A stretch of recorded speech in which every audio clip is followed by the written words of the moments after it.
64 years ago, a promising nursing student left her ex-boyfriend's apartment in the middle of the night and vanished without a trace, leaving behind a family that would spend the rest of their lives waiting, and an investigation that sank into a dead end. Police always believed the last man to see her alive was hiding a terrible secret, but with no body, no confession, and not enough evidence to charge anyone. As the years passed, most people came to assume she had simply chosen to walk away, while the man under suspicion built an image of a respectable figure trusted and admired by the entire community. Then, nearly 6 decades later, a cold case detective uncovered a small detail buried in dusty files that unlocked a chain of secrets, turning the entire case upside down and forcing the past to confront the truth. Before we explore this haunting case together, let us know where you're watching from.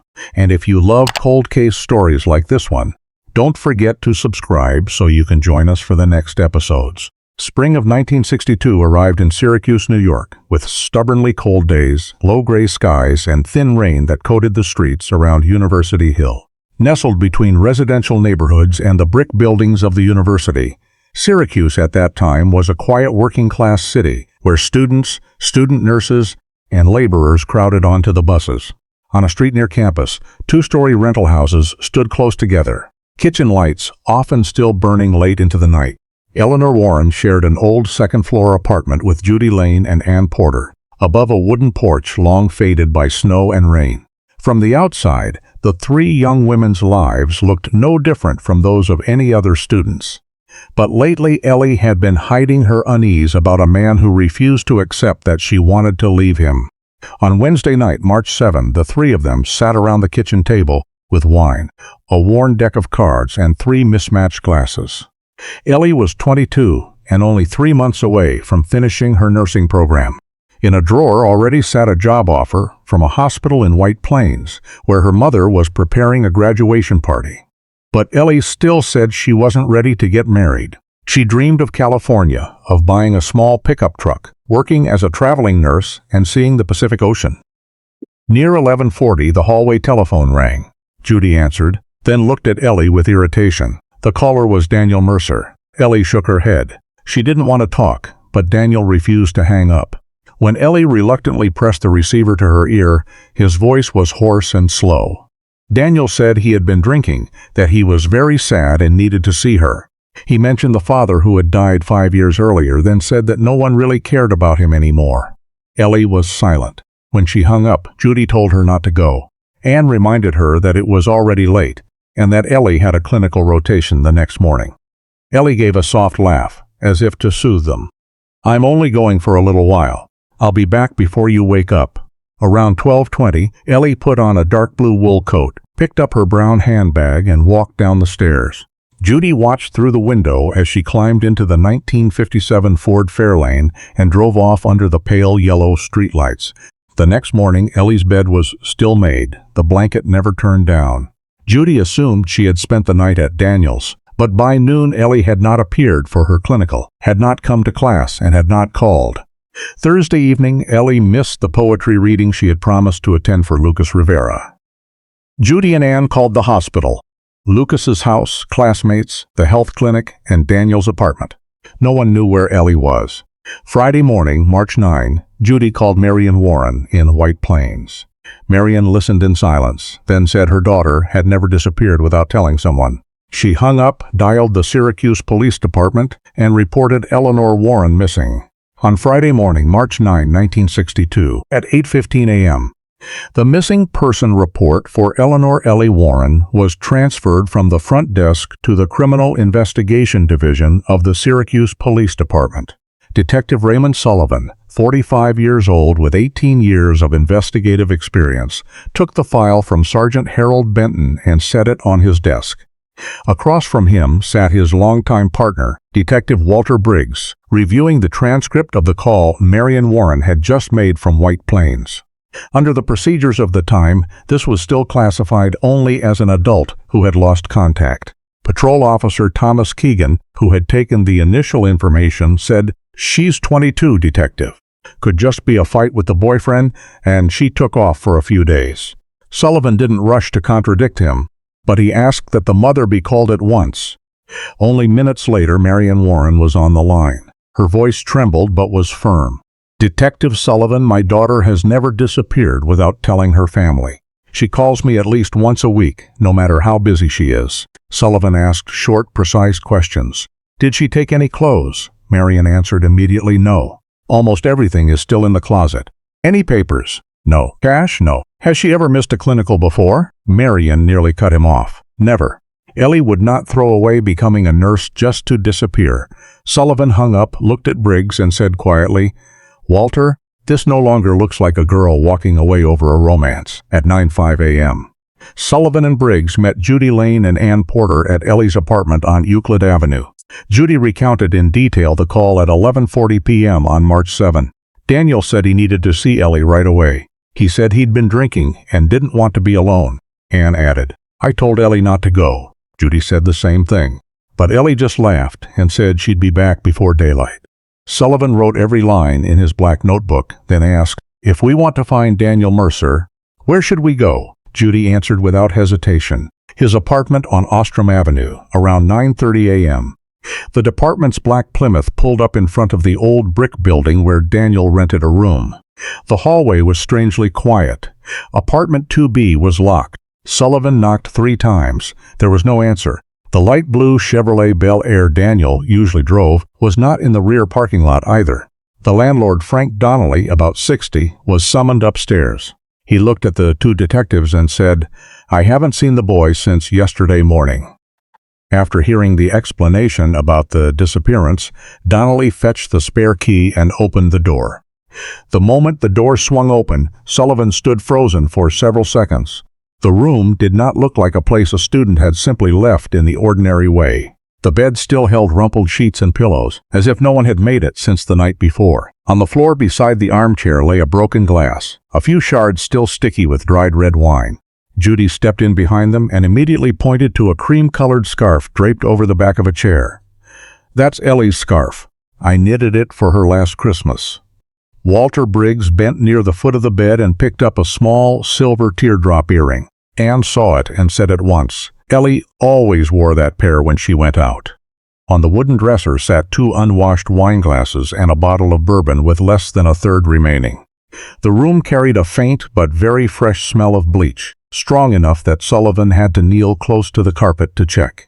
Right beside the edge of the bed was a patch of carpet darker than the rest, still slightly damp even after more than a day. Walter touched it, then looked at Sullivan. Neither man spoke.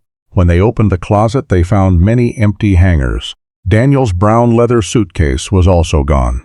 What was strange was that all his textbooks, notebooks, and many other personal belongings remained. Sullivan walked slowly around the apartment, then asked Judy, "Has Ellie ever spent the night here?" Judy nodded. "Yes, but she never left her scarf or an earring behind." Around 10:20 a.m., Peter Collins, Daniel's roommate, was brought in. Peter explained that on the night of March 7 he had slept at his sister's house in Liverpool, a suburb of Syracuse, around 7:00 a.m. On March 8 he returned to pick up textbooks before going to class, and found Daniel stuffing clothes into a suitcase. "He looked really panicked," Peter recalled. There was a cut on Daniel's forehead wrapped with a handkerchief. "I also saw a necktie hanging from the bedroom door frame as if someone had just used it to tie something. There were a few small drops of blood in the hallway. I asked what happened and Daniel just said, 'I drank too much and fell. I have to go see my mother for a few days.'" Sullivan looked straight at Peter. "Did you see Ellie here that morning?" Peter shook his head. "No, I didn't see her, and I didn't see Daniel's car either." Sullivan turned to Briggs and lowered his voice. "A missing girl, the last person who saw her also gone. A room that shows signs of being cleaned, belongings removed. We can't treat this as a simple runaway anymore." At exactly 10:47 a.m. on March 962, Detective Raymond Sullivan signed the order sealing apartment 2B on Ostrom Avenue and directed the crime scene unit to collect every piece of evidence at once, because in his judgment the search for Eleanor Warren had officially become a criminal investigation. By the afternoon of March 9, 1962, while the crime scene technicians were still processing the apartment on Ostrom Avenue, detectives Raymond Sullivan and Walter Briggs began reconstructing Eleanor Warren's closest relationships. In a disappearance where the last person known to have seen the victim had also vanished from the city, understanding personal relationships was often as important as gathering physical evidence. From about 1:30 p.m. until nearly 6 p.m., Sullivan successively interviewed Judy Lane, Ann Porter, Lucas Rivera, and a number of other nursing students at Syracuse University. The more statements that were recorded, the clearer a complicated picture of Ellie's romantic life became. Judy related that Ellie and Lucas Rivera had been in love since their sophomore year.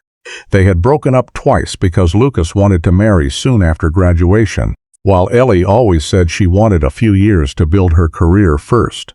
Ellie loved Lucas, Judy told Sullivan, but she didn't want to get married at 22. She always said that if she had to choose between a wedding ring and a nursing degree, she would choose the degree. During the summer of 1961, while Ellie and Lucas were temporarily apart, Daniel Mercer appeared. Daniel was in the same nursing class as Ellie, consistently earned high grades, and was regarded by many instructors as a promising student. According to Ann Porter, Daniel was the kind of person who easily made a good impression. He often helped the women carry books, volunteered to take shifts when someone was sick, or told funny stories during breaks that made the whole class laugh.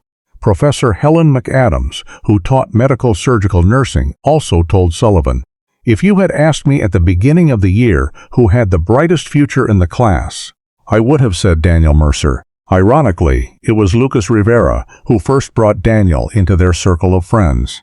The three of them often ate lunch together in the campus cafeteria, studied together in the Carnegie Library, and several times drove out to Skaneateles Lake on weekends. But when Lucas and Ellie temporarily separated, Daniel began approaching her more actively. At first, Ellie thought it was only a short adult relationship. According to Judy, Ellie had made it very clear to Daniel that she wanted no promises about the future. She told Daniel not to think too far ahead, Judy recalled. "After graduation, each of us may go somewhere else." Daniel, however, would not accept that. Lucas told Sullivan that by the fall of 1961, Ellie had chosen to return to him after months of reflection. She said Daniel was a good person, but she didn't love him, Lucas said in a weary voice. "I thought that was the end of it." Reality was the opposite. Through each statement, Sullivan saw that Daniel's behavior was becoming increasingly controlling. Judy described many nights around 10 or 11 o'clock when Daniel would stand under the tree in front of Ellie's apartment for tens of minutes just waiting for her light to go out. Anne remembered many times when the hallway phone rang continuously after midnight. When Ellie answered and hung up, it rang again immediately. Some nights Daniel called 6 times in less than an hour, Anne said. Lucas himself had several times seen Daniel's blue Chevrolet drive slowly past the Euclid Avenue apartment, then turn around for another pass as if checking whether Ellie was home. Another classmate, Susan Harper, said Daniel often appeared unexpectedly in the library or cafeteria exactly when Ellie was sitting with Lucas. "I don't believe that was coincidence," Susan said. "He always knew where Ellie was." Judy also remembered one evening in late January 1962 when Daniel arrived at the apartment unannounced and, the moment Ellie opened the door, asked, "Is Lucas here?" When Ellie said no, Daniel continued, "Then where are you going tonight? Who are you meeting? Why didn't you tell me?" Judy had to step between them and demand that Daniel leave. According to Lucas, Daniel several times said that if Ellie cut off contact, he would no longer have any reason to live. Once after class, Lucas overheard Daniel himself say, "If Ellie leaves me, maybe I should just die." Ellie did not regard that as a threat. She only thought Daniel was still devastated by the loss of his father years earlier. It was that sense of pity that made her soften more than once, continue answering his calls, and agree to meet him one last time to talk. Sullivan carefully noted every detail. By about 5 p.m., Marion Warren in White Plains was also interviewed by telephone.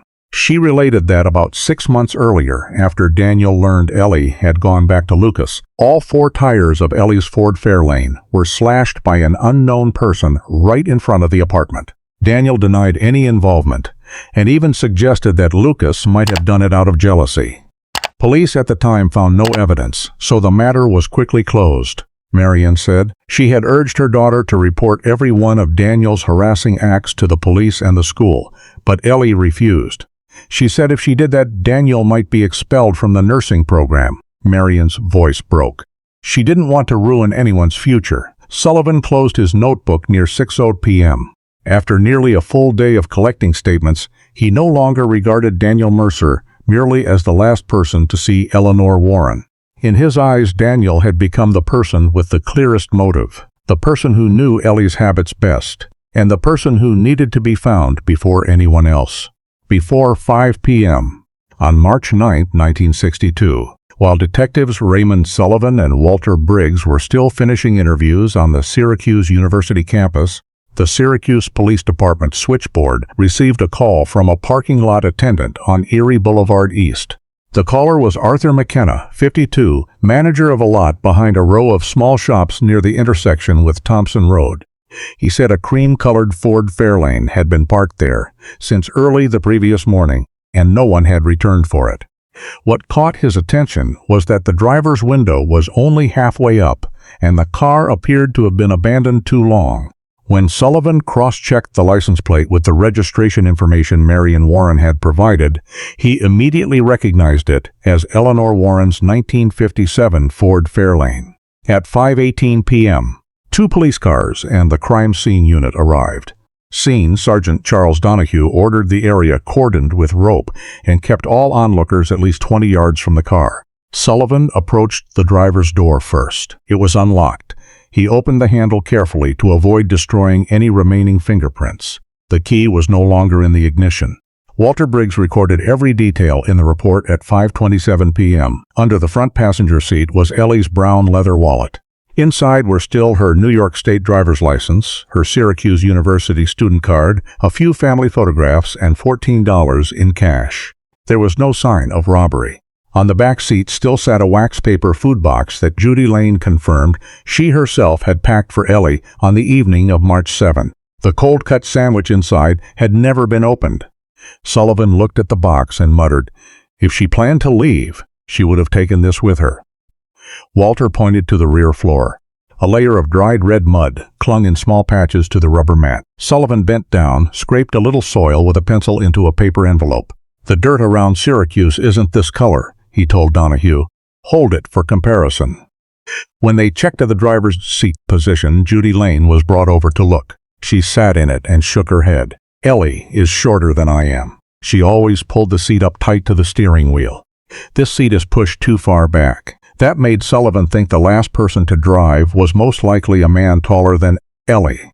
The most striking discovery was in the trunk. After Donahue had photographed the entire scene with a Graflex speed graphic according to 1962 procedure, Sullivan opened the lid. The interior surface carried a faint bleach smell similar to Daniel Mercer's apartment. The trunk liner looked unusually clean.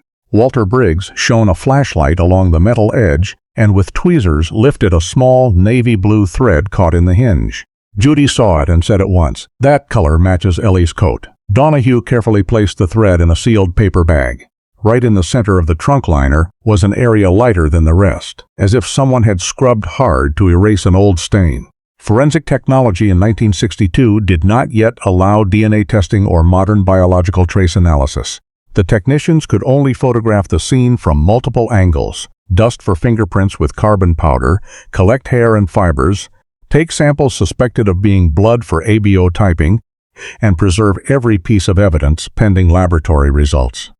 Donahue carefully scraped a light brown residue from the trunk liner into a small glass vial and told Sullivan, "If this is blood, all we can learn is the blood type, not whose it is." While the scene was being processed, a patrol officer brought a new witness. He was Leonard Hayes, 41, an attendant at the Gulf Station on Erie Boulevard, less than half a mile from the lot.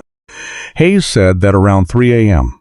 on March 8, a Ford Fairlane identical to this one had stopped for gas. Sullivan asked, "Was the driver a woman or a man?" Hayes answered after a few seconds of thought, "A young man, probably a little over 20. I didn't see any woman with him." Hayes remembered the man paid cash, said very little, and before leaving asked, "What's the fastest way to Route 28? When Sullivan showed him a photograph of Daniel Mercer, Hayes studied it a long time and then shook his head. "I can't be sure, it was too dark. The man in the picture looked similar, but I couldn't swear it was him." Less than an hour later, Walter Briggs received another call, this one from Yellow Cab, Syracuse. Driver Robert Jenkins, 50, related that around 7:30 a.m. on March 8, he picked up a young man standing near the Erie Boulevard area.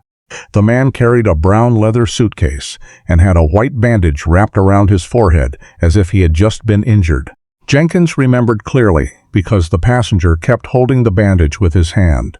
"He told me to take him to the New York Central Station," Jenkins said. The whole way he hardly said a word. When Sullivan asked whether the man resembled Daniel Mercer, Jenkins was also cautious. "I'm not 100% sure, Detective, but if you ask me today, I'd say the man in the picture looks a lot like the one I drove that morning." Sullivan stood silently looking at the Ford Fairlane for several more minutes before the tow truck took it to the evidence garage. The car did not answer the question of where Eleanor Warren had gone after leaving Daniel Mercer's apartment, but every small trace inside it was beginning to form a far clearer trail than the police had possessed that same morning. On Saturday morning, March 10, 1962, at exactly 7:30 a.m., Detective Raymond Sullivan presented the entire sequence of events at an emergency meeting in the Syracuse Police Department. After reviewing the evidence recovered from Daniel Mercer's apartment and Eleanor Warren's Ford Fairlane, Captain Richard Donnelly signed the order elevating the file from an ordinary adult missing person case to a high-risk missing person case. Search orders went out to the entire city patrol force, the Onondaga County Sheriff's Office, and the New York State Police. By 9 a.m., nearly 100 police officers, firefighters, volunteers, and Syracuse University students had gathered in the square in front of the Hall of Languages and divided into multiple search teams.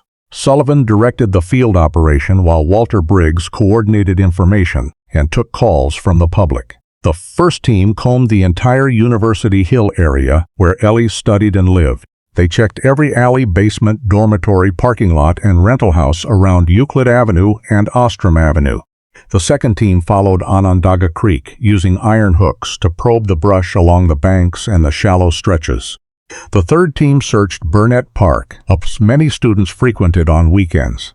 Other groups successively widened the radius to Oakwood Cemetery, vacant lots along the New York Central Railroad line, the shore of Onondaga Lake, and the roads leading out of the city. Throughout the weekend, officers also visited every boarding house, small hotel, hospital, emergency room, Greyhound bus station, and New York Central Station, showing Ellie's photograph to on-duty staff. From the dark room of the Post-Standard, hundreds of black and white photographs of Ellie were printed on an emergency basis.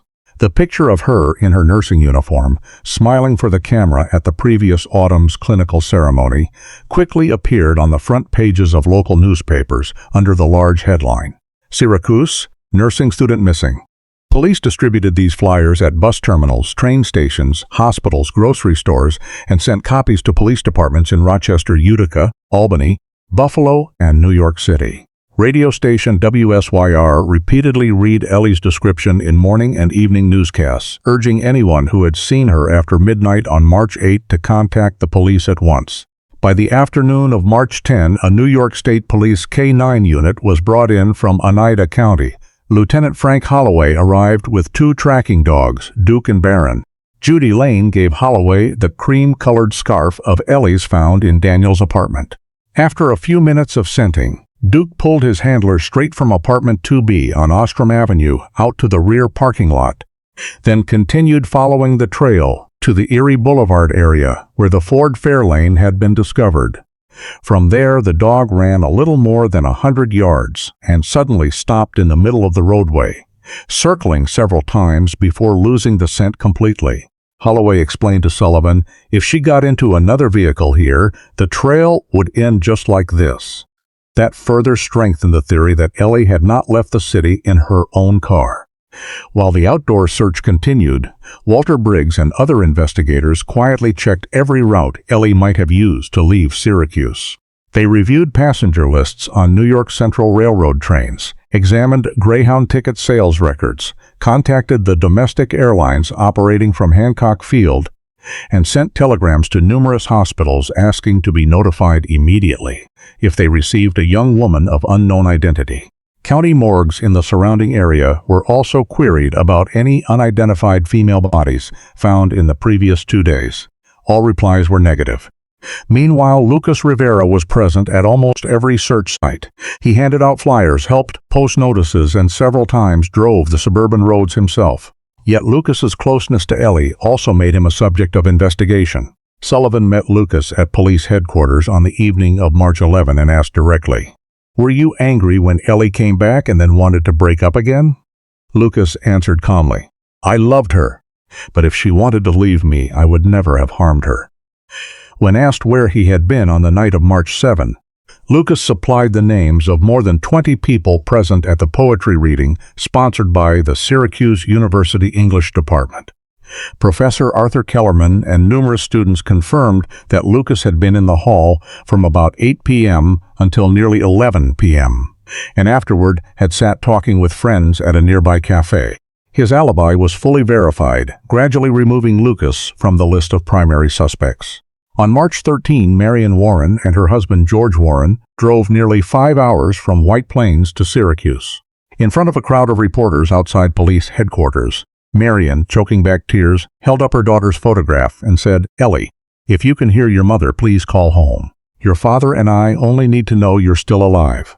George stood beside his wife, almost silent, only gripping the photograph whose corners had already begun to crease. Those pleas were quickly rebroadcast many times by local television stations, yet the telephones at the Syracuse Police Department rang only with inaccurate tips. By the end of March 18, 1962, exactly 10 days since Eleanor Warren disappeared, hundreds of people had taken part in the search, thousands of notices had been distributed, and dozens of leads had been checked. But not a single person could answer the simplest question Raymond Sullivan still repeated in every meeting. Where did Ellie go after she left Daniel Mercer's apartment? On March 19, 1962, when the search for Eleanor Ellie Warren had entered its second week without results, Detective Raymond Sullivan decided to return to apartment 2B on Ostrom Avenue to conduct a more thorough examination. At 8:40 a.m., he, Walter Briggs, crime scene technician Charles Donahue, and investigator Robert Ellis began dismantling every drawer, every floorboard, and every remaining item in Daniel Mercer's apartment.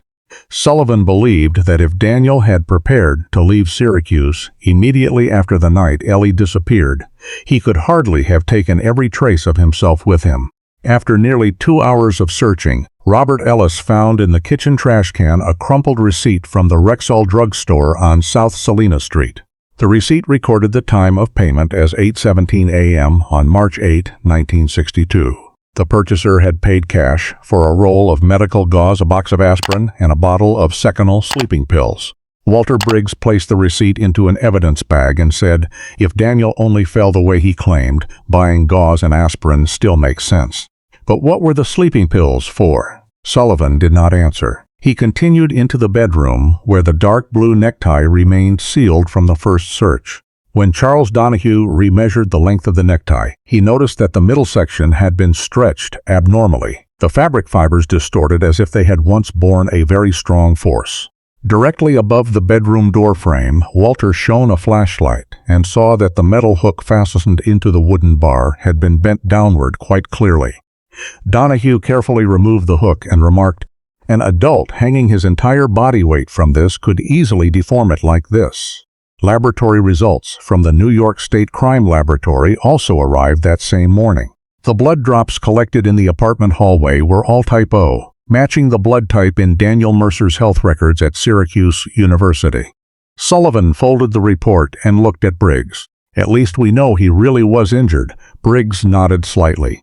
"And he may have tried to kill himself." When they combined the stretched necktie, the bent metal hook, and the forehead wound that Peter Collins had seen, the investigators began advancing the theory that after the night of the incident, Daniel may have attempted to hang himself in the apartment, but either failed or stopped of his own accord before it was too late. Still, it remained only a theory. No one had witnessed it, and no medical record confirmed it. Around 11:15 a.m., Walter Briggs opened the last drawer of the study desk set against the window. Beneath a stack of nursing textbooks and a few notebooks, he discovered an unsealed white envelope. Inside was a sheet of paper written in blue ink. Sullivan carefully read each line aloud. "I am so sorry. I do not believe I can do this."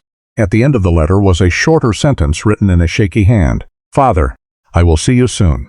Daniel Mercer had lost his father at the age of 16 to a heart attack, a fact many classmates knew. But what troubled Sullivan was that the letter never explained what this was that Daniel mentioned. Walter Briggs offered 3 possibilities. This could be a suicide note if he planned to kill himself. It could also be a sign of guilt after doing something terrible. Or, Briggs paused for a few seconds, then continued, "This is a confession that was never fully written." Sullivan quietly placed the letter back into the envelope. He knew that none of those possibilities could be proven in court with only a few vague lines. Early that same afternoon, the examination results on the suspected blood sample taken from the stained area in the trunk of Ellie's Ford Fairlane also arrived. Medical examiner Harold Simmons confirmed that the sample was too small and had been heavily contaminated by cleaning agents. The laboratory could only conclude that it was most likely human blood, but could not determine the blood type, much less prove that it belonged to Eleanor Warren or anyone else. The other pieces of evidence fell into a similar condition. The cream-colored scarf and the silver earring did belong to Ellie, but Judy Lane and Ann Porter both acknowledged that Ellie had visited Daniel's apartment many times before. If Daniel were still in Syracuse, his lawyer could easily explain that those items had simply been left behind on an earlier visit and had nothing to do with the night of March 7. Sullivan stood before the evidence summary board in his office at the end of the day. He had a receipt for gauze, aspirin, and sleeping pills purchased only a few hours after Ellie vanished.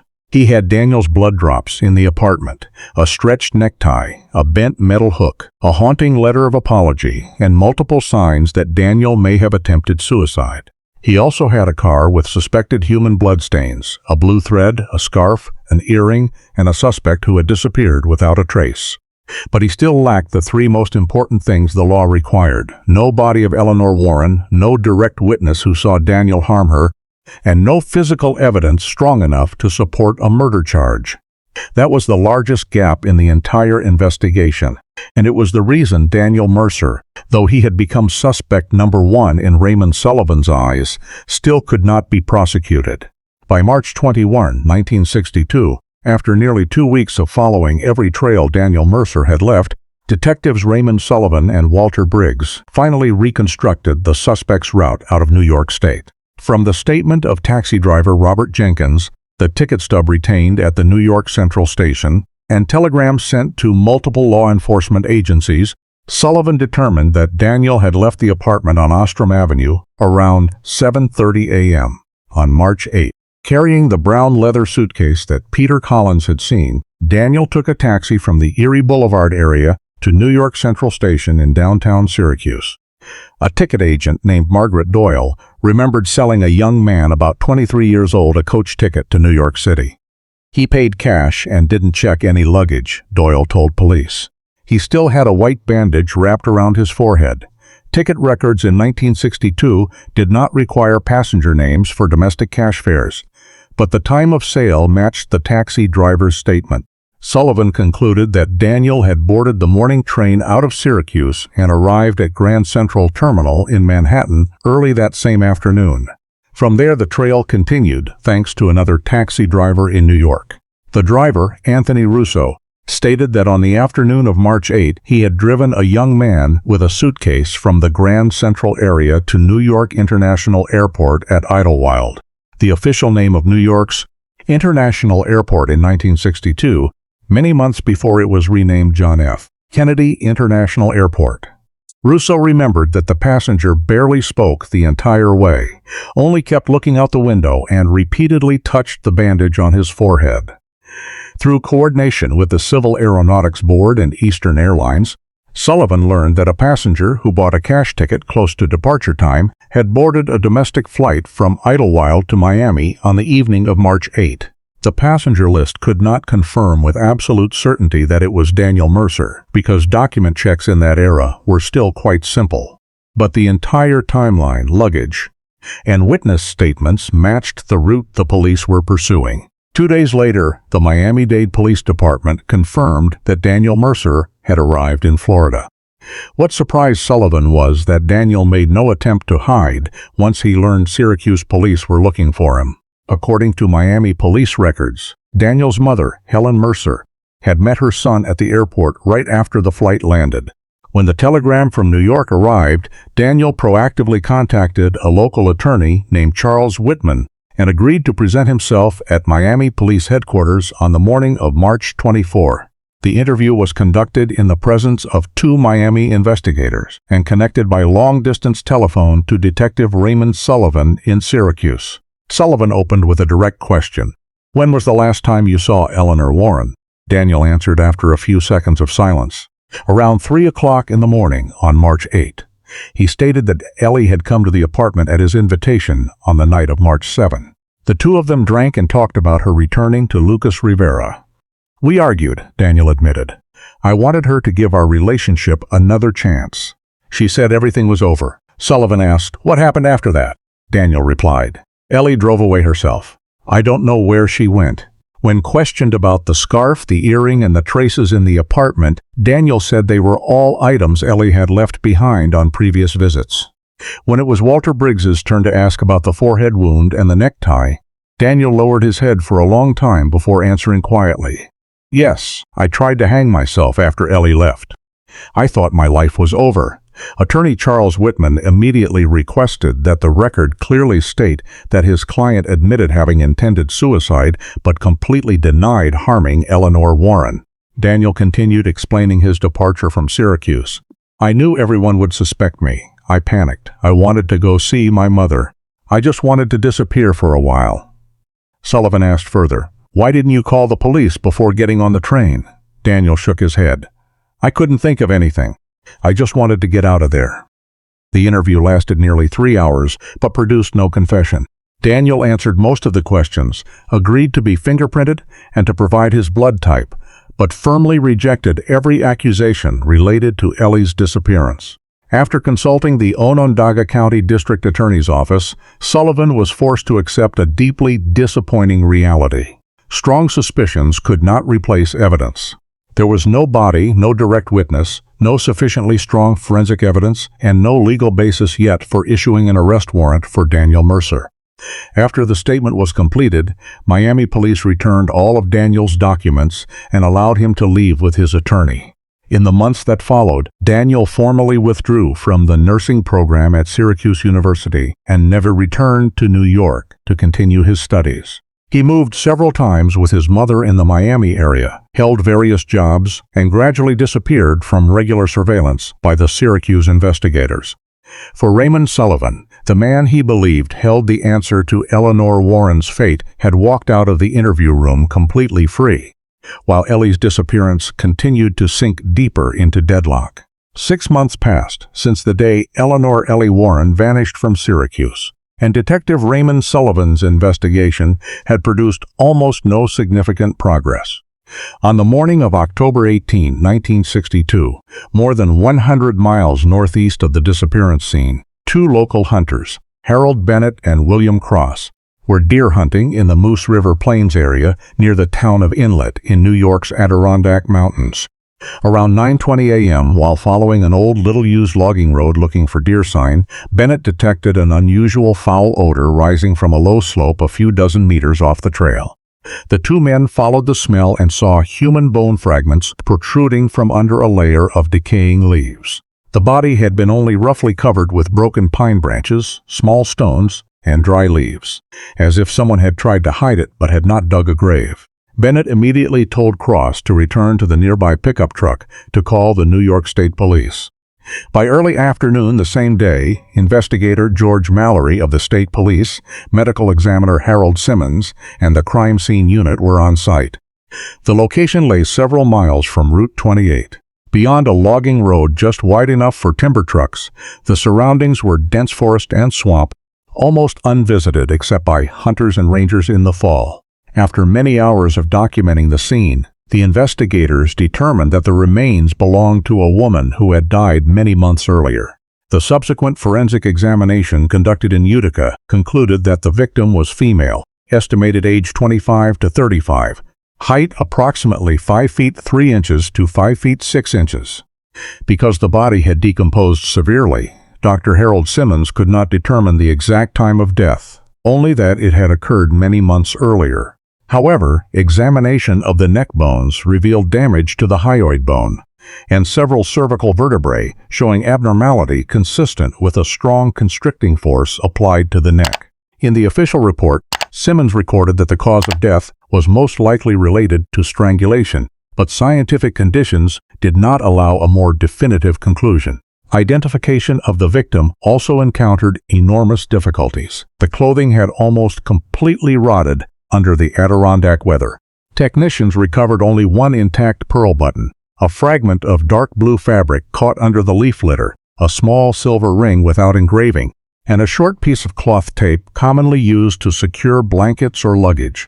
There was no wallet, no identification papers, or any other item that could establish identity. Crime scene photographs, dental charts, and dental records were sent to multiple police departments across New York State in the hope of matching a missing person.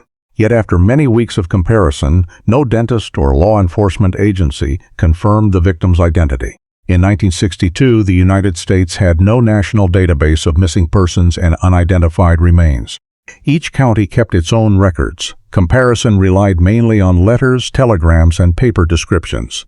Consequently, the file opened in Hamilton County, for the woman had almost no direct connection to the missing person file of Eleanor Warren being investigated by the Syracuse Police Department in Onondaga County. Minor discrepancies in the initial reports further prevented the two cases from being linked. The medical examiner estimated the victim's age at 25 to 35, while Ellie had been only 22 when she disappeared.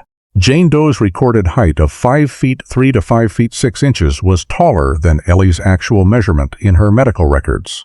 The clothing description was also too sparse because most of the garments had rotted, leaving insufficient detail for Judy Lane or Marion Warren to recognize.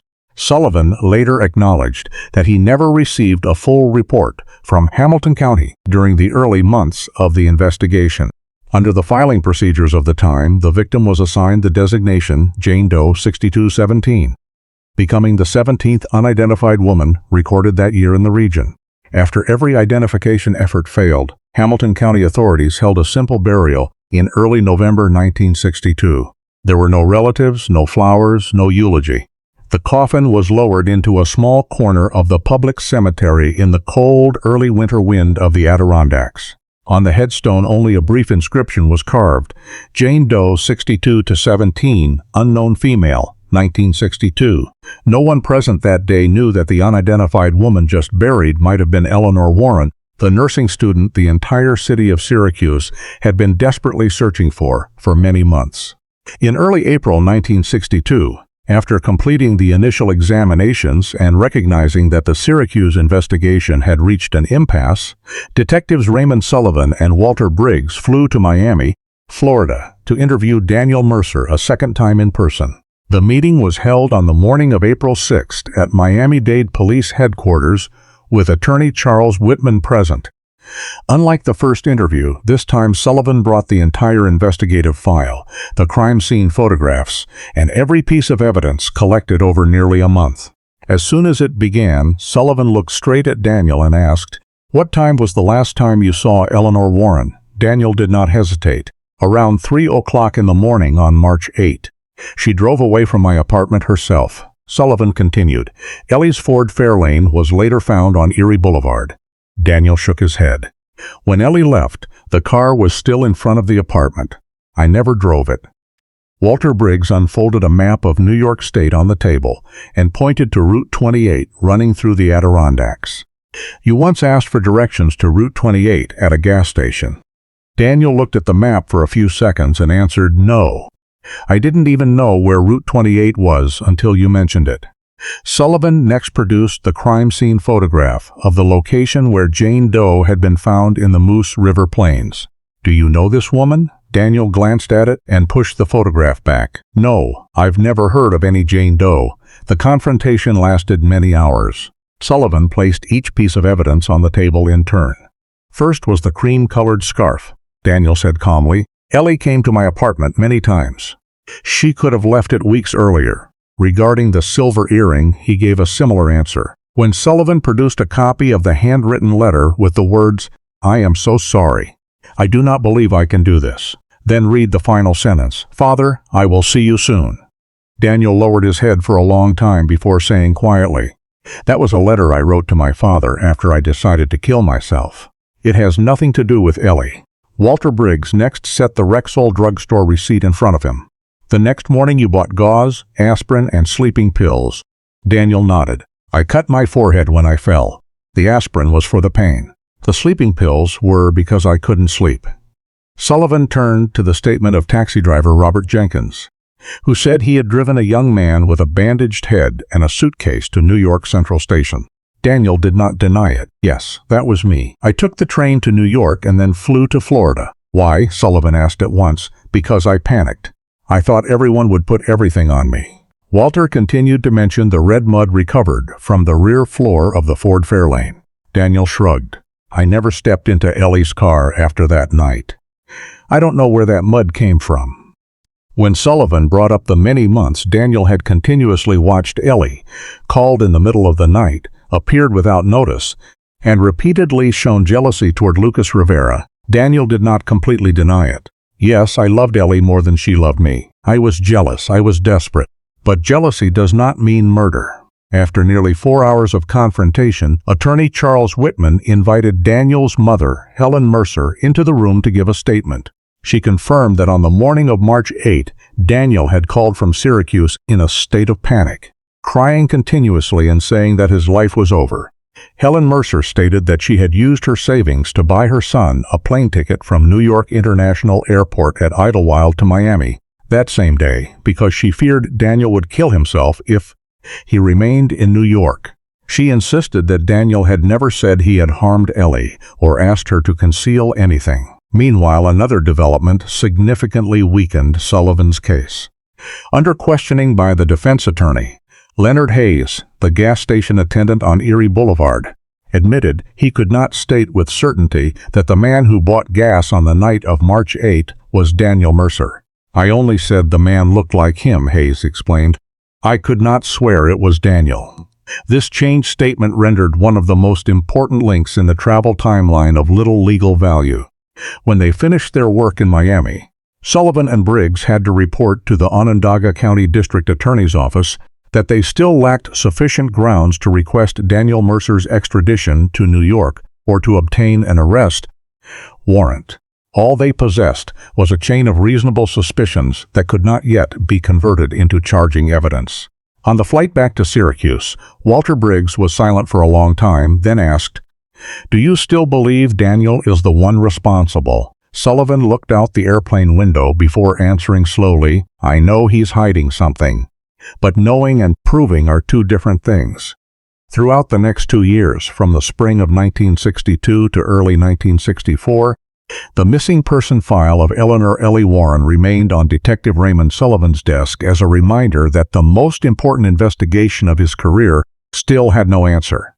Whenever a new call or an anonymous letter appeared, Sullivan and Walter Briggs would reopen the evidence boxes, review the entire file, and set out to verify it. More than 300 leads were recorded, ranging from telephone tips claiming a woman resembling Ellie had been seen in Albany, Rochester, or Buffalo, to information that she was working at a hospital in Pennsylvania or had boarded a train to Canada. Every lead was checked, yet all ultimately led to dead ends. As time passed, a series of theories were placed on the Criminal Investigation Division's conference table. Some suggested Ellie had voluntarily left to begin a new life after romantic troubles. Sullivan rejected that because all of her money, identification papers, and clothing remained behind. Another theory held that she had been abducted by a stranger after leaving Daniel Mercer's apartment, but no witness had ever seen a struggle or heard a cry for help. Some investigators thought Ellie might have met with an accident in the outskirts, and that her body had not yet been found, so ponds, streams, and remote areas around Syracuse continued to be searched for many months.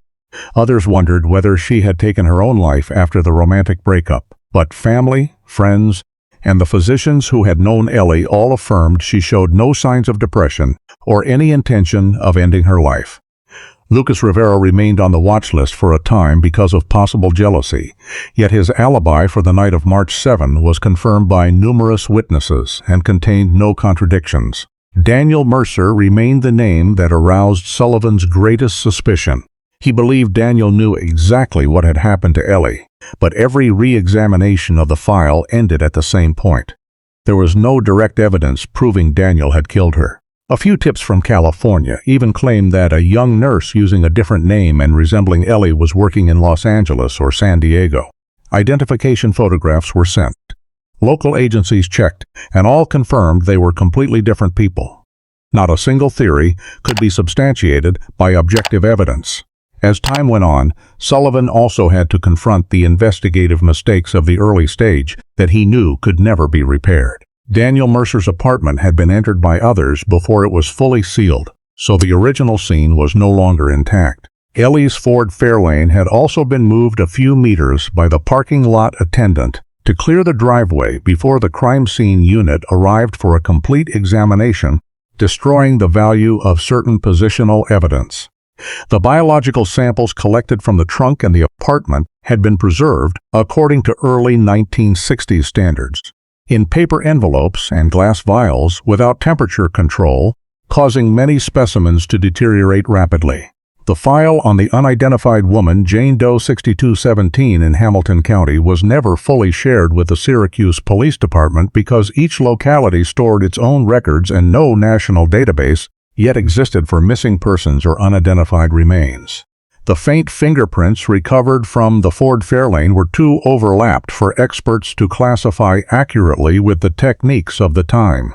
Even Daniel Mercer's apology letter, the cream-colored scarf, the silver earring, the hair samples, and the fibers collected at the scene could not be analyzed more deeply because forensic science in 1962 lacked the ability to exploit the microscopic traces that would become possible decades later.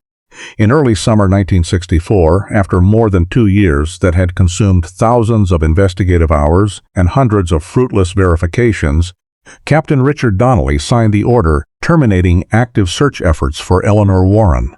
The file was not closed but was transferred to inactive storage pending new leads. In the basement storage room of the Syracuse Police Department, Walter Briggs carefully arranged all the materials into several brown cardboard boxes. The first box held the black and white photographs of Ellie and the crime scene pictures.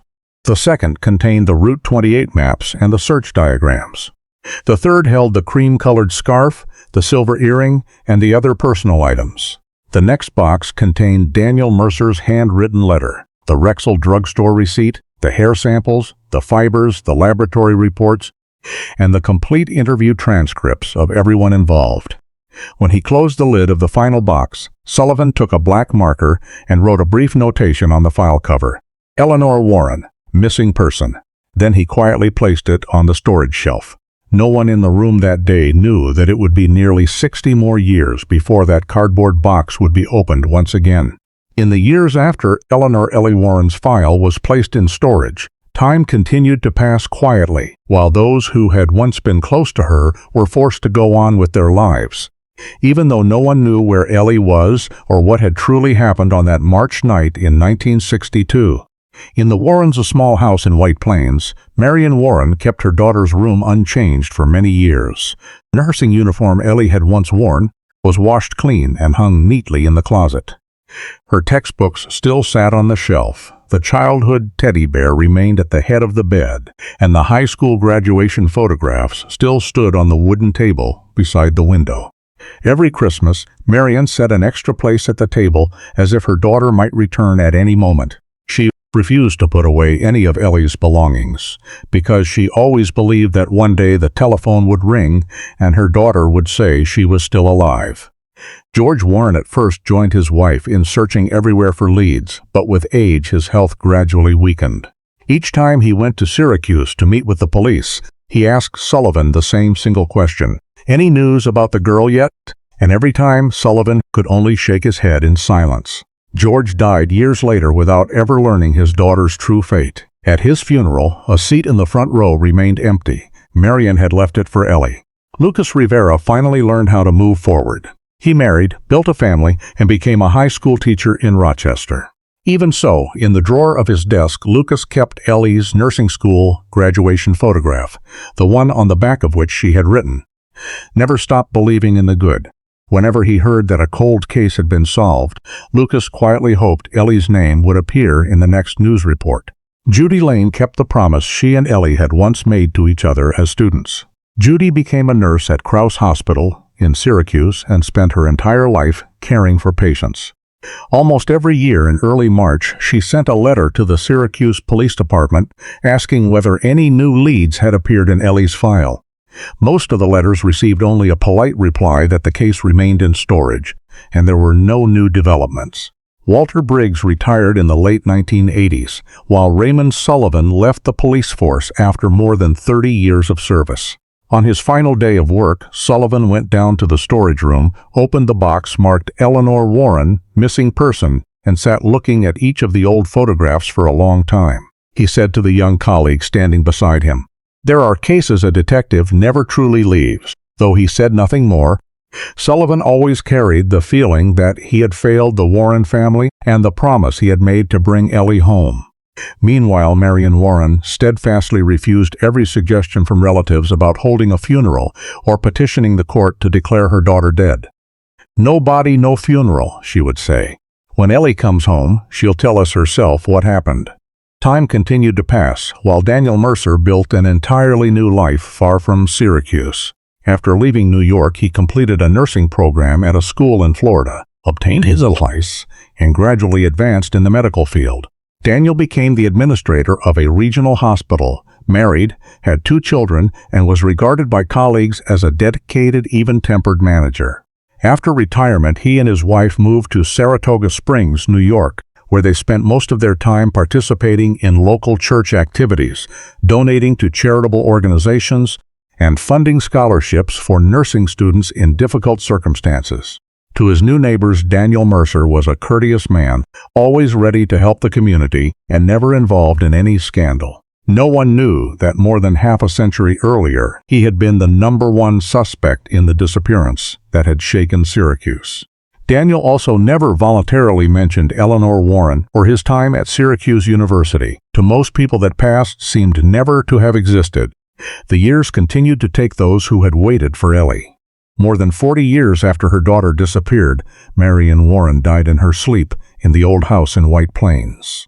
Before closing her eyes, she called her granddaughter, Sarah Warren, to the bedside and handed her a worn wooden box. Inside were the letters Ellie had sent home while in college, family photographs, the nursing student badge, a few postcards, and the newspaper clippings about the disappearance that had yellowed with time.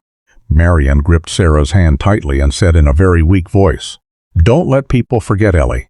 If the truth ever appears one day, you be the one who brings her home." After she died, that box of keepsakes became the only thing that still preserved intact the family's memory of the girl who had vanished on a spring night in 1962, while Eleanor Warren's cold case file continued to rest on the storage shelf of the Syracuse Police Department, gradually covered by the dust of nearly 6 decades of waiting.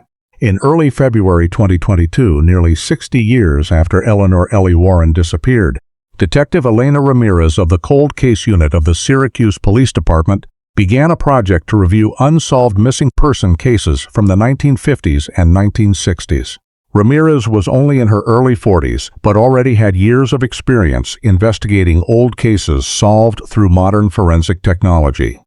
Her initial goal was not to find one specific case, but to identify files that might have been overlooked because of technical limitations or failures in information sharing between jurisdictions. Among the hundreds of dusty file boxes in the basement of the Syracuse Police Department, a cardboard box marked Eleanor Warren, missing as person, quickly drew Ramirez's attention. She spent nearly 3 days simply reading the entire investigative reports, witness statements, crime scene reports, and Raymond Sullivan's handwritten notes. The more she read, the more Elena noticed 3 details that kept recurring yet had never been fully connected. First, the last person confirmed to have seen Ellie alive was Daniel Mercer in the apartment on Ostrom Avenue. Second, gas station attendant Leonard Hayes had once stated that the driver of the Ford Fairlane asked for directions to Route 28, a road leading into the Adirondacks, But that lead had gradually been discounted after Hayes's statement became less certain. Third, in the trunk of the Ford Fairlane, the 1962 crime scene team had recovered a navy blue fabric fragment but never determined what garment it belonged to. Elena wrote those 3 details on the whiteboard in her office and connected them with a red line. If all 3 are true, she told herself, they have to lead to the same place. In the weeks that followed, Ramirez decided to digitize the entire Eleanor Warren file. Thousands of pages of old documents were scanned into electronic data. Each crime scene photograph was processed at high resolution, and the search diagrams, examination reports, and Sullivan's handwritten notes were entered into the system so they could be searched by keyword. During the review, Elena proactively contacted Sarah Warren, Eleanor's granddaughter, and the person still holding the box of keepsakes Marion Warren had left before she died. Sarah brought to the police station the letters Ellie had once sent home, many photographs that had never appeared in the file, and the nursing student badge Marion had kept for more than 40 years. Elena also sought out Judy Lane, then in her 80s and living in a nursing home on the outskirts of Syracuse. Although her memory was no longer perfect, Judy recognized Ellie immediately upon seeing the old photograph. "I knew someday someone would reopen this file," she said with a sad smile. Ramirez continued contacting Lucas Rivera's family after learning that Lucas had died a few years earlier. Lucas's son gave her the graduation photograph of Ellie that his father had always kept in his desk drawer for decades.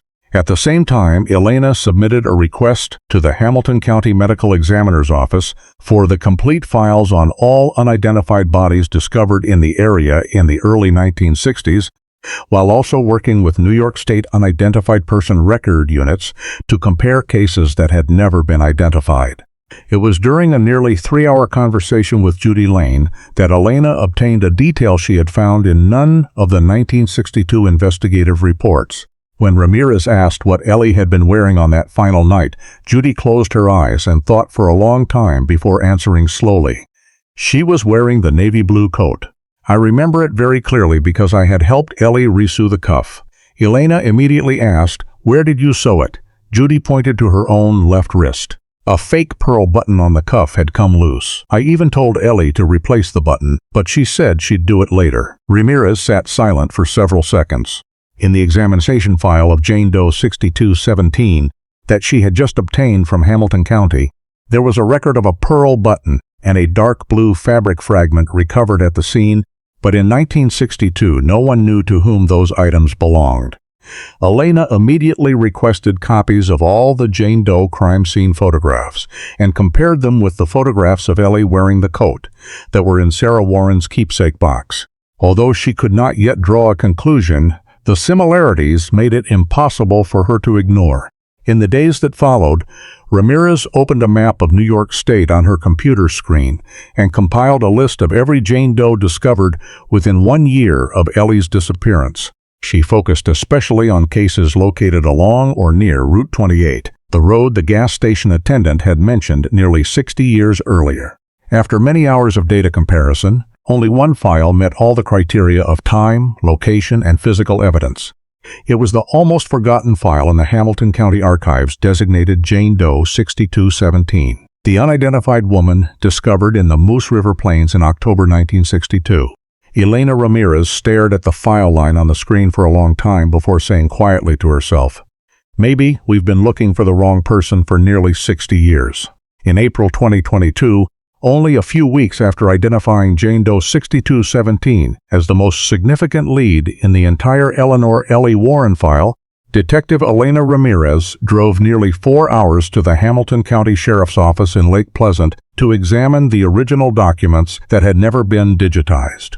Unlike the relatively complete Syracuse file, the Jane Doe file consisted of a single-aged cardboard box containing a few black and white photographs, the autopsy report, the scene diagram, and evidence envelopes sealed since 1962.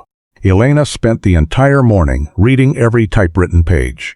The more she compared them with Ellie's file, the more points of similarity she recognized that no one had noticed nearly 60 years earlier. In the evidence recovery report, the fabric fragment was described as dark blue woven fabric. fully consistent with Judy Lane's account of the navy blue coat Ellie had worn the night she disappeared. Another item was recorded as one imitation pearl button, matching the detail Judy remembered about the frequently loose cuff button. Elena next opened the envelope containing the description of the silver ring. The 1962 report noted that the inner surface of the ring bore an almost completely worn inscription, of which only a character resembling the letter E or L could still be made out. At the time, investigators assumed it was merely a manufacturer's mark and did not pursue further analysis.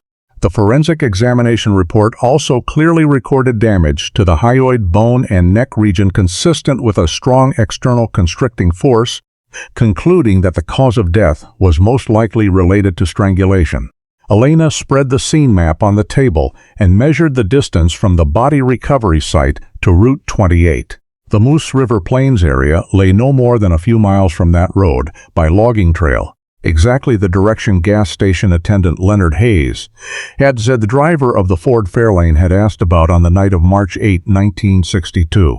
Most important of all, Dr. Harold Simmons's report estimated that the victim had died approximately 6 to 7 months before discovery in October 1962, perfectly consistent with the time Ellie disappeared in early March of that year. Elena gently set the file on the table. She believed she was looking at the same case that had been split into two separate files for nearly 60 years. Yet to turn intuition into evidence, she needed to understand why the two files had never been joined. After many hours reviewing the archived records, Elena found the answer. The 1962 forensic report estimated Jane Doe's age at 25 to 35, while Eleanor Warren had been only 22. The discrepancy of only a few years was enough for investigators of the time to eliminate Ellie from comparison lists. Jane Doe's height was also recorded as approximately 5 feet 5 inches, nearly 2 inches taller than Ellie's actual height. Because of estimation from an incomplete skeleton, hair color could not be determined because most of the hair had completely decomposed before the body was found. When Elena continued examining the correspondence between Hamilton County and Syracuse, she discovered another, even more serious error. Ellie's dental records had been sent to Hamilton County under a surname typed as Warren instead of Warren, so that manual searches never returned an accurate result. In the same set of documents, the Syracuse missing person file number had also been mistyped by a single character when entered into the comparison list, changing the code MP62184 into MP62134. Those two very small errors, combined with the fact that in 1962 Syracuse and Hamilton County had no shared database system for automatic record matching, had caused Eleanor Warren and Jane Doe 6217 to exist as two completely independent cases for decades. Back in Syracuse, Elena Ramirez immediately prepared a report recommending the exhumation of Jane Doe 6217 for DNA identification. Before submitting the file to the court, she went to see Sarah Warren in White Plains. Sarah brought the keepsake box Marion had given her before she died. When Elena explained the possibility that Jane Doe was Ellie, Sarah was silent for a long time and then asked softly, "If it really is my aunt, then Grandma will finally have an answer, won't she?" Elena nodded. Sarah immediately agreed to provide a DNA sample for the testing. A few days later, Elena visited Judy Lane again. The woman in her 80s slowly opened an old wooden cabinet and took out a navy blue nursing coat made in the same style as the one Ellie had worn in the spring of 1962. "This isn't Ellie's coat," Judy explained. "But we bought them at the same store, in the same batch, from the same manufacturer." Judy pointed to the imitation pearl button on the cuff and said, "This kind of button is very distinctive. I remember because I re-sewed it for Ellie many times." Elena took the coat to the New York State Crime Laboratory for comparison with the evidence preserved from Hamilton County. After many weeks of analysis under modern microscopes, the experts concluded that the material of the button recovered at the Jane Doe scene was consistent with the imitation pearl plastic used on that coat sample. The dark blue fabric fragment also showed a weave pattern similar to the line of products commonly sold in the northeastern United States in the early 1960s. Nevertheless, the experts still emphasized that similarity of material and weave was not sufficient to establish the victim's identity, because thousands of similar coats had been manufactured during the same period. The evidence still lacked the most critical link, DNA.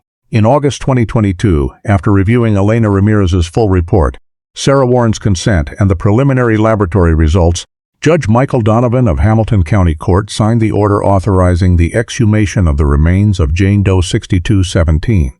Nearly 60 years after the unidentified woman had been buried under a nameless stone, the journey to recover her identity finally began in earnest. On the morning of September 12, 2022, under the cold gray sky of Hamilton County, a small group of cold case investigators, forensic specialists, and representatives of the district attorney's office gathered at the public cemetery where the unidentified woman known as Jane Doe 6217 had rested for nearly 60 years. Detective Elena Ramirez stood silently before the old stone marker that bore only the words "Unknown Female 1962" as workers carefully began the court-ordered exhumation. Every step was filmed and documented to ensure the integrity of the evidence. After many hours of work, the deteriorated wooden coffin was lifted from the ground and transported to the New York State Forensic Center in Albany. There, Dr. Samuel Keene, a forensic anthropologist with more than 30 years of experience, took direct charge of the new examination. Keene began by inspecting the entire skeleton according to modern standards that science, in 1962, could not have applied. He confirmed that the remains belonged to an adult female, then reassessed age based on pelvic fusion, the ends of the long bones, and the degree of joint wear. The preliminary results astonished the entire investigative team. Instead of the 25 to 35-year range reported in the 1962 autopsy, modern indicators showed the victim was most likely between 20 and 26 years old. That figure matched Eleanor Warren exactly. She had been only 22 when she disappeared. Next, Keene used methods of reconstructing stature from the femur and tibia. The error in the old report was substantially corrected, indicating the victim stood approximately 5 feet 3 inches, nearly identical to Ellie's medical record at Syracuse University. He continued examining the dental structure and compared it with the dental records that had been recovered after the typographical error in Eleanor Warren's surname was corrected. Features of extracted molars, fillings, and the shape of the dental arch all showed a very high degree of correspondence. Turning to the neck region, Samuel Keene and forensic pathologist Laura Mitchell found that the hyoid bone and laryngeal cartilage still radiated clearer signs of injury than the experts of 1962 had been able to observe. Keene concluded that the fractures were consistent with manual strangulation or constriction by a soft object applied with force from the front and both sides of the neck, and were incompatible with natural causes or ordinary accident. After completing the morphological survey, the forensic team took a well-preserved sample from the femur for DNA extraction. Because the remains had lain underground for nearly 6 decades, the processing required many weeks in a specialized laboratory to avoid any risk of contamination. Scientists successively extracted mitochondrial DNA from the dense bone and nuclear DNA from the remaining intact genetic material. Sarah Warren had voluntarily provided a blood sample pursuant to the court order. At the same time, Elena Ramirez located a maternal relative of Eleanor living in Connecticut and obtained consent for a DNA sample to increase the reliability of the comparison. In early November 2022, the final results were delivered to Elena's office. The report of more than 30 pages concluded that the probability of biological relationship was virtually absolute. Jane Doe 6217 and Sarah Warren shared a maternal line relationship consistent with that of great-aunt and great-niece, and the nuclear DNA results were also consistent with the maternal relative who had been compared. The final concluding line of the report stated clearly, Jane Doe 6217 is identified as Eleanor Warren. Elena sat for a long time before the conclusion before picking up the telephone to call Sarah. When the other end answered, Elena said softly, "Sarah, we found your aunt." There was a long silence on the line, then only the sound of choked sobs. 60 years after Eleanor Warren disappeared, the family finally knew she had been found. A few days later, Elena and representatives of the district attorney's office traveled to White Plains to inform the remaining members of the Warren family in person. Sarah brought the keepsake box Marion Warren had guarded her entire life. She placed the photograph of Ellie in her nursing uniform beside the DNA report and said quietly, Grandma waited more than 40 years for this day. Meanwhile, the modern forensic examination continued to yield conclusions of decisive importance to the case. Based on the degree of decomposition of the remains, the conditions of concealment, and all the scene data, Samuel Keene determined that Eleanor Warren had most likely died not long after she disappeared in early March 1962. The injuries to the neck region were consistent with strangulation or constriction. There were no indications that the victim had died by accident or suicide. Analysis of the soil layers, plant material, and the position of the skeleton showed that the body had been transported to the Moose River Plains after death. The discovery site was only a disposal location, not the crime scene. On the basis of the entire new forensic results, the New York State Medical Examiner's Office officially changed the cause of death from undetermined to homicide.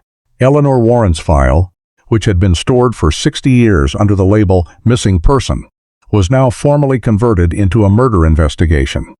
That afternoon, Elena Ramirez returned to the Hamilton County Cemetery, where the stone still marked Jane Doe 6217 stood silently beneath the already yellowing maples. She placed a white daisy on the marker and said softly, "Now we know who you are.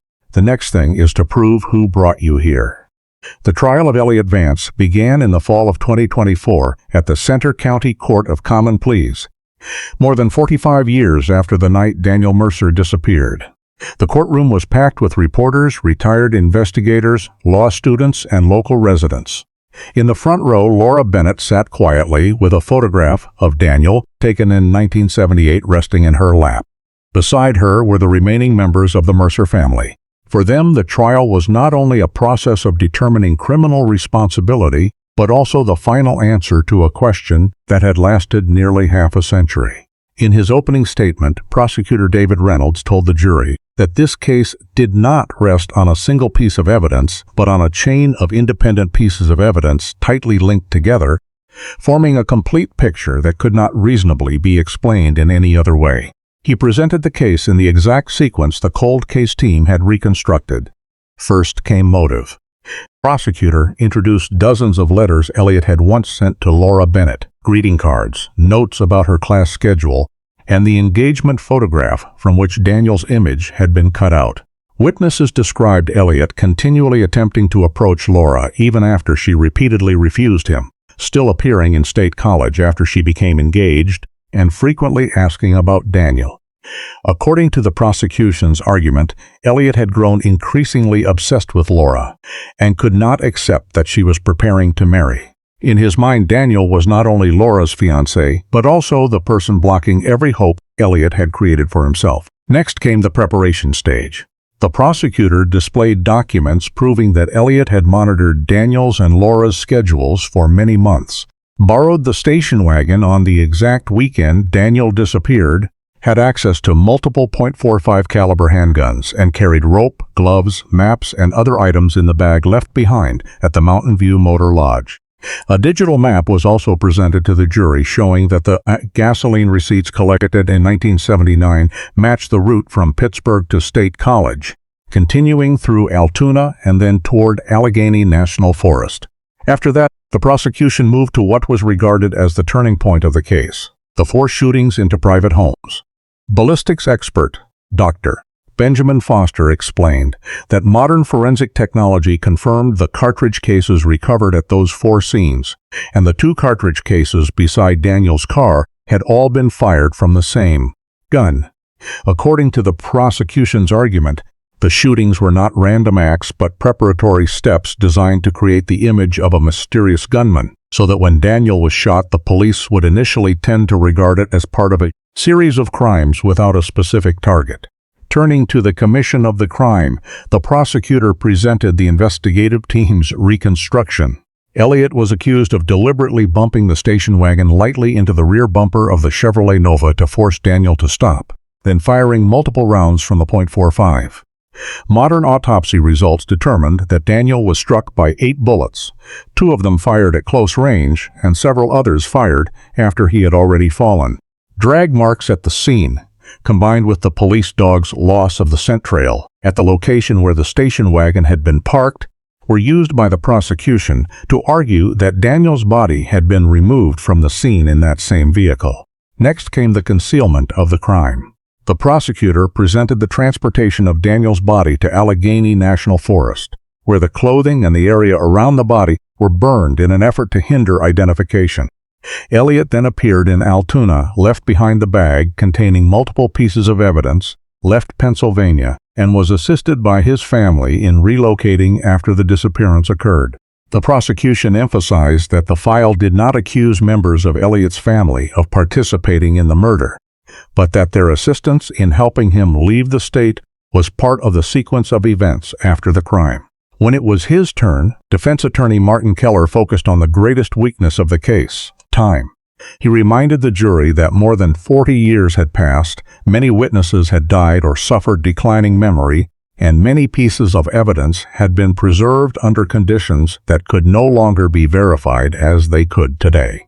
He argued that DNA traces could have been contaminated during long-term storage, that the presence of Elliott's DNA on the envelope or the inside of the gloves proved only that he had once touched those objects and did not prove he had pulled the trigger of the gun that killed Daniel. He also stressed that there was no direct eyewitness who saw Elliott fire the shots, no video recording of the scene, and that the police reconstruction was only an investigative hypothesis, rather than the testimony of someone who had witnessed the events. Prosecutor David Reynolds rebutted each point. He did not ask the jury to convict on the basis of a single DNA sample or an isolated fingerprint. Instead, he asked them to look at the entire chain of independent evidence that supported one another.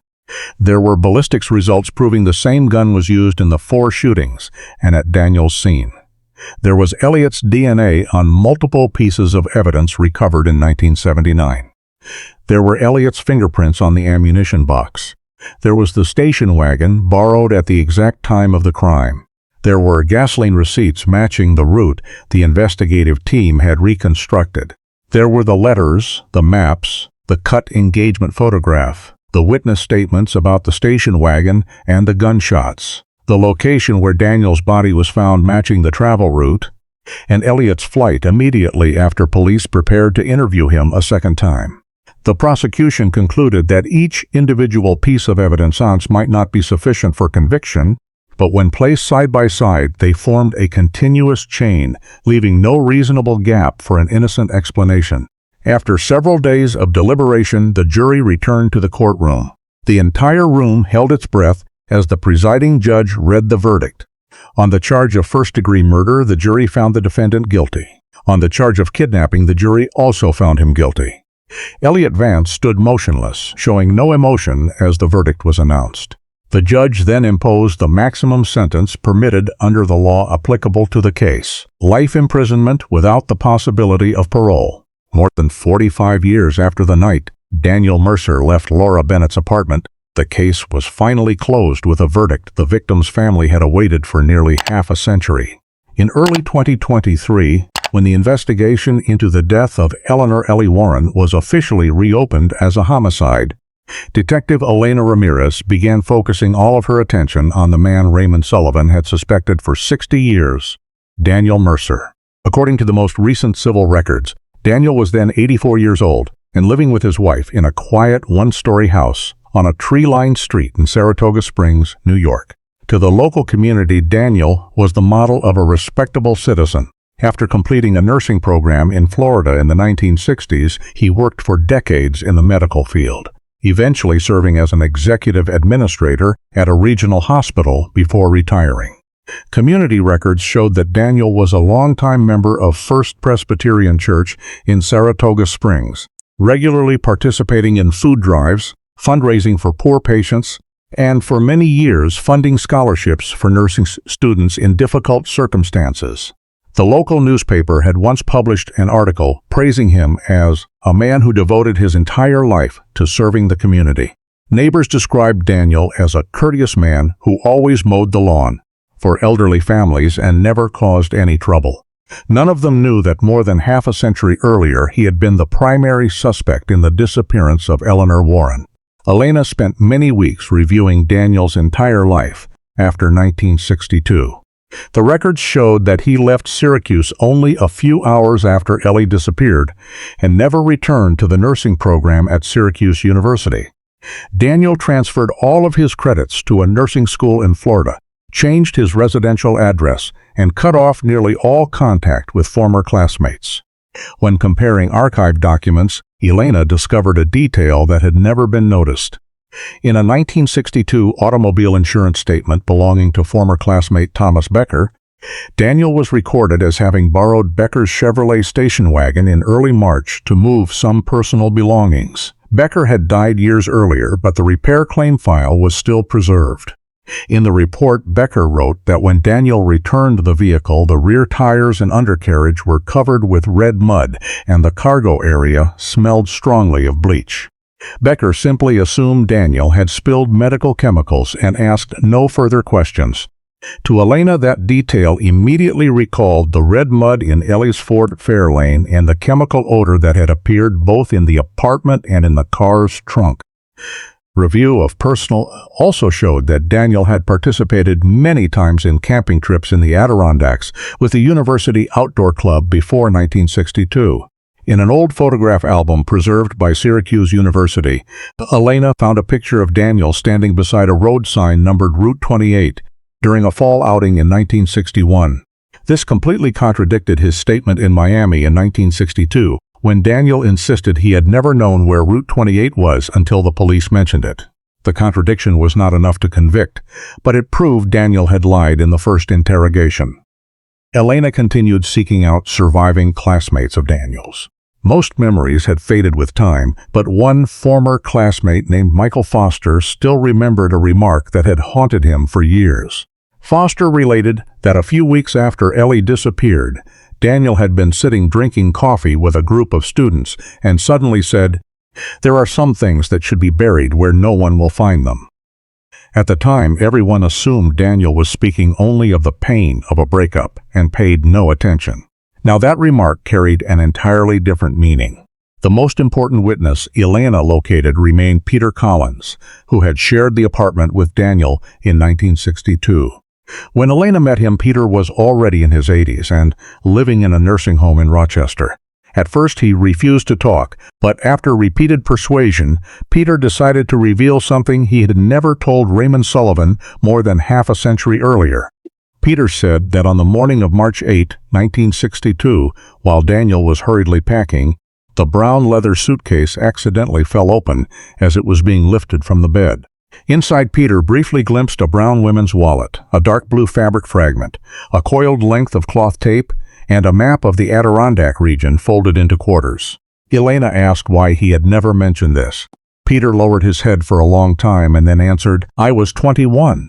I was afraid that if I spoke, the police would think I was an accomplice or had helped Daniel escape. I carried that guilt my whole life." Although the statement came too late to serve as independent evidence, it helped explain many of the gaps in the old file. Still, Elena understood that a 60-year-old homicide could not rest on the memories of elderly witnesses. She needed scientific evidence.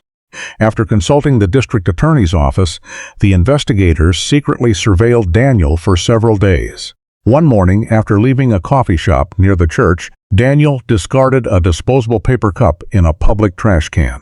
Following proper evidence collection procedure, the cup was sealed and sent to the New York State Crime Laboratory. From epithelial cells remaining on the rim of the cup, the experts extracted Daniel Mercer's DNA. This DNA sample was compared with multiple pieces of evidence still preserved from the case, including a hair recovered in the 1962 evidence bag from the apartment on Ostrom Avenue, microscopic biological traces remaining on the length of cloth tape found with the remains of Jane Doe 6217 after modern re-examination, and DNA on the sealed edge of the envelope containing the suicide note Daniel had written before leaving Syracuse. The results showed that the DNA on the envelope belonged entirely to Daniel, consistent with his own statement. At the same time, certain microscopic biological traces on the cloth tape and one hair in the evidence file could not exclude a possible origin from Daniel, placing him within the same chain of evidence related to the case. Nevertheless, the experts also emphasized that those results did not directly prove Daniel had killed Eleanor Warren or personally transported the body to the Moose River Plains. They only strengthened the connection between Daniel and the physical evidence that had existed since 1962. Elena took the full report to prosecutor Rachel Monroe. After many hours reviewing the file, Monroe closed the folder and said, "We still have no confession and no direct eyewitness. But now we have more than Raymond Sullivan ever had." She signed the decision to present all of the new evidence to the Onondaga County Grand Jury in order to open a formal criminal investigation of Daniel Mercer, the first time since Eleanor Warren disappeared nearly 61 years earlier. In early summer 2023, after many months of collecting new evidence, the Cold Case Unit of the Syracuse Police Department, together with the Onondaga County District Attorney's Office, began reconstructing everything that most likely occurred on the night of March 8, 1962. Elena Ramirez did not regard this as absolute truth, but as an investigative scenario built from witness statements, preserved physical evidence, modern forensic results, and new scientific data. According to the timeline the investigative team established, Eleanor Ellie Warren arrived at Daniel Mercer's apartment on Ostrom Avenue not long after midnight. The two had previously had a romantic relationship, and Ellie's visit to Daniel to talk one last time was consistent with the statement Daniel himself had given in the Miami interrogation in 1962. Inside the apartment, the two drank wine. 2 glasses found on the table, together with the opened bottle, indicated that they had sat talking for a period of time before the incident occurred. The investigators believe the conversation was initially calm. Ellie most likely wanted to end every remaining tie between them and explained that she had decided to return to Lucas Rivera. The letters, friend statements, and 1962 interviews all showed that Daniel still hoped for reconciliation, while Ellie had repeatedly sought to end the relationship. When he realized Ellie would not change her decision, Daniel began to lose control. Witnesses had previously described him as someone inclined toward obsession, jealousy, and difficulty accepting rejection.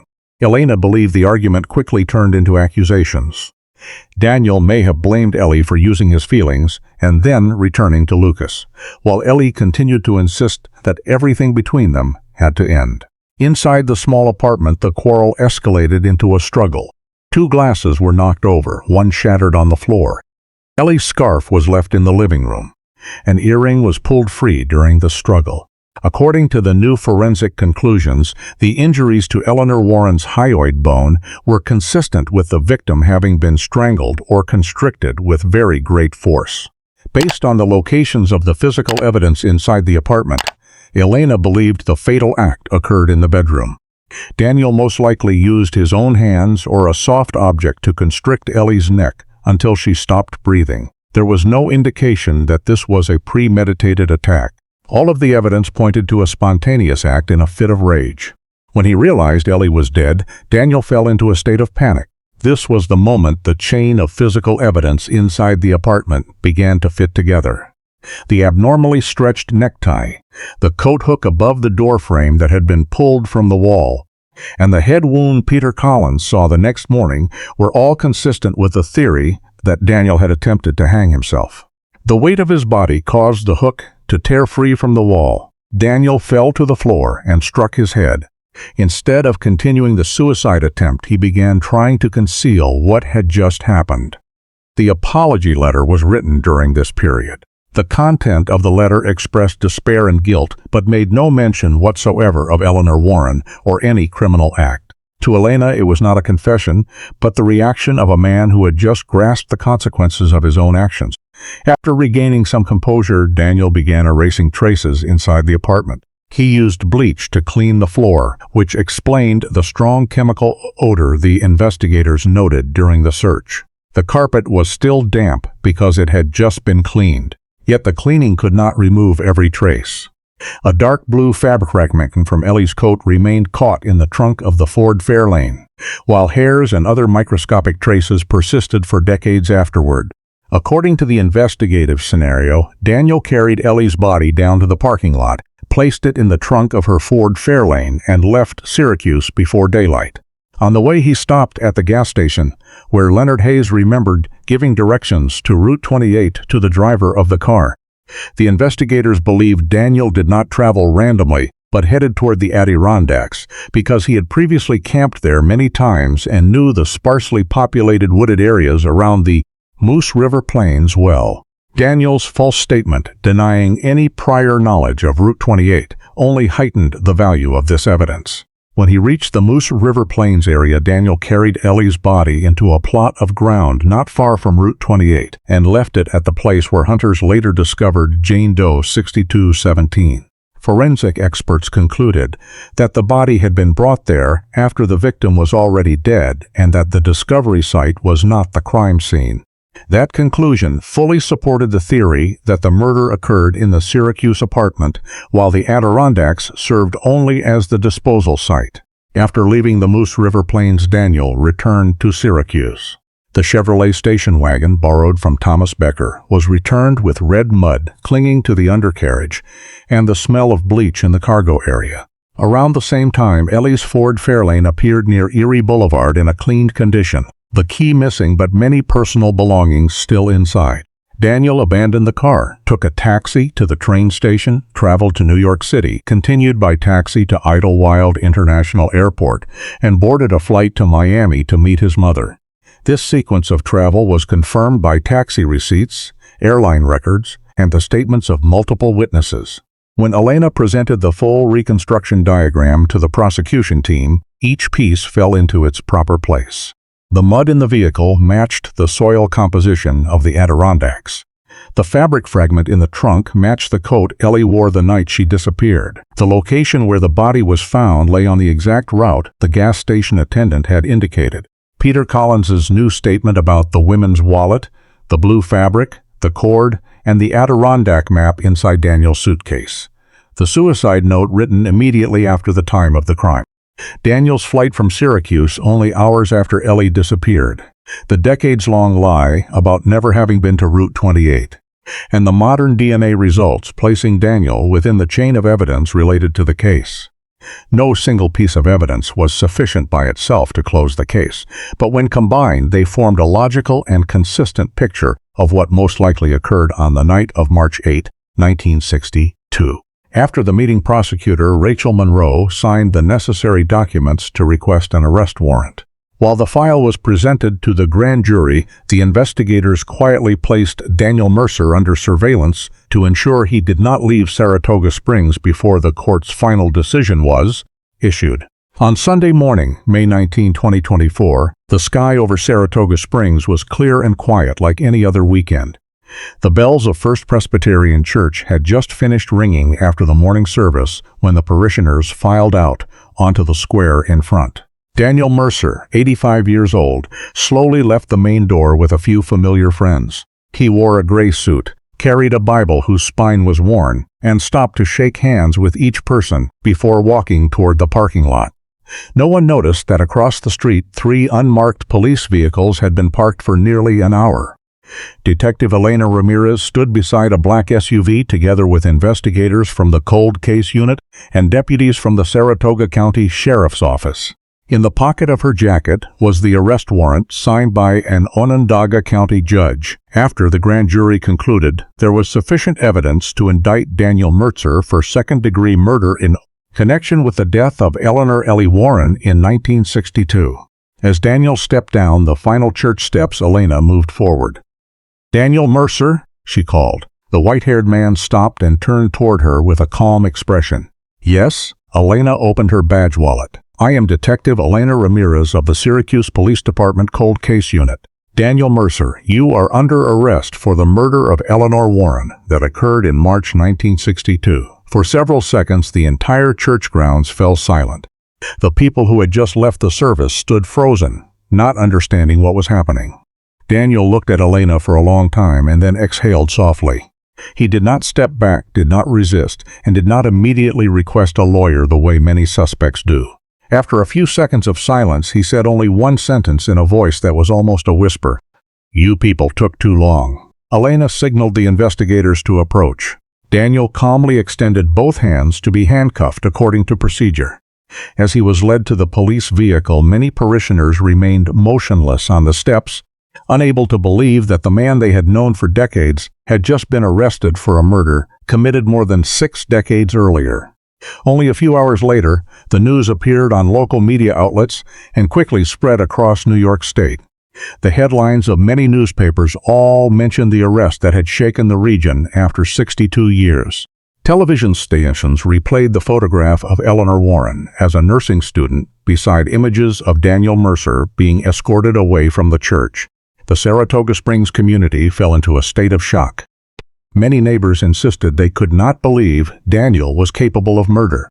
One woman who lived across the street told a camera crew that Daniel had shoveled snow for her family every winter and was always the first to inquire when anyone on the block fell ill. Former colleagues in the medical field also described him as a dedicated, fair administrator who put patients first. A former nurse stated, "If you tell me Daniel is a murderer, I honestly don't know who else I can believe." Yet as more details of the investigation were made public, other memories gradually surfaced.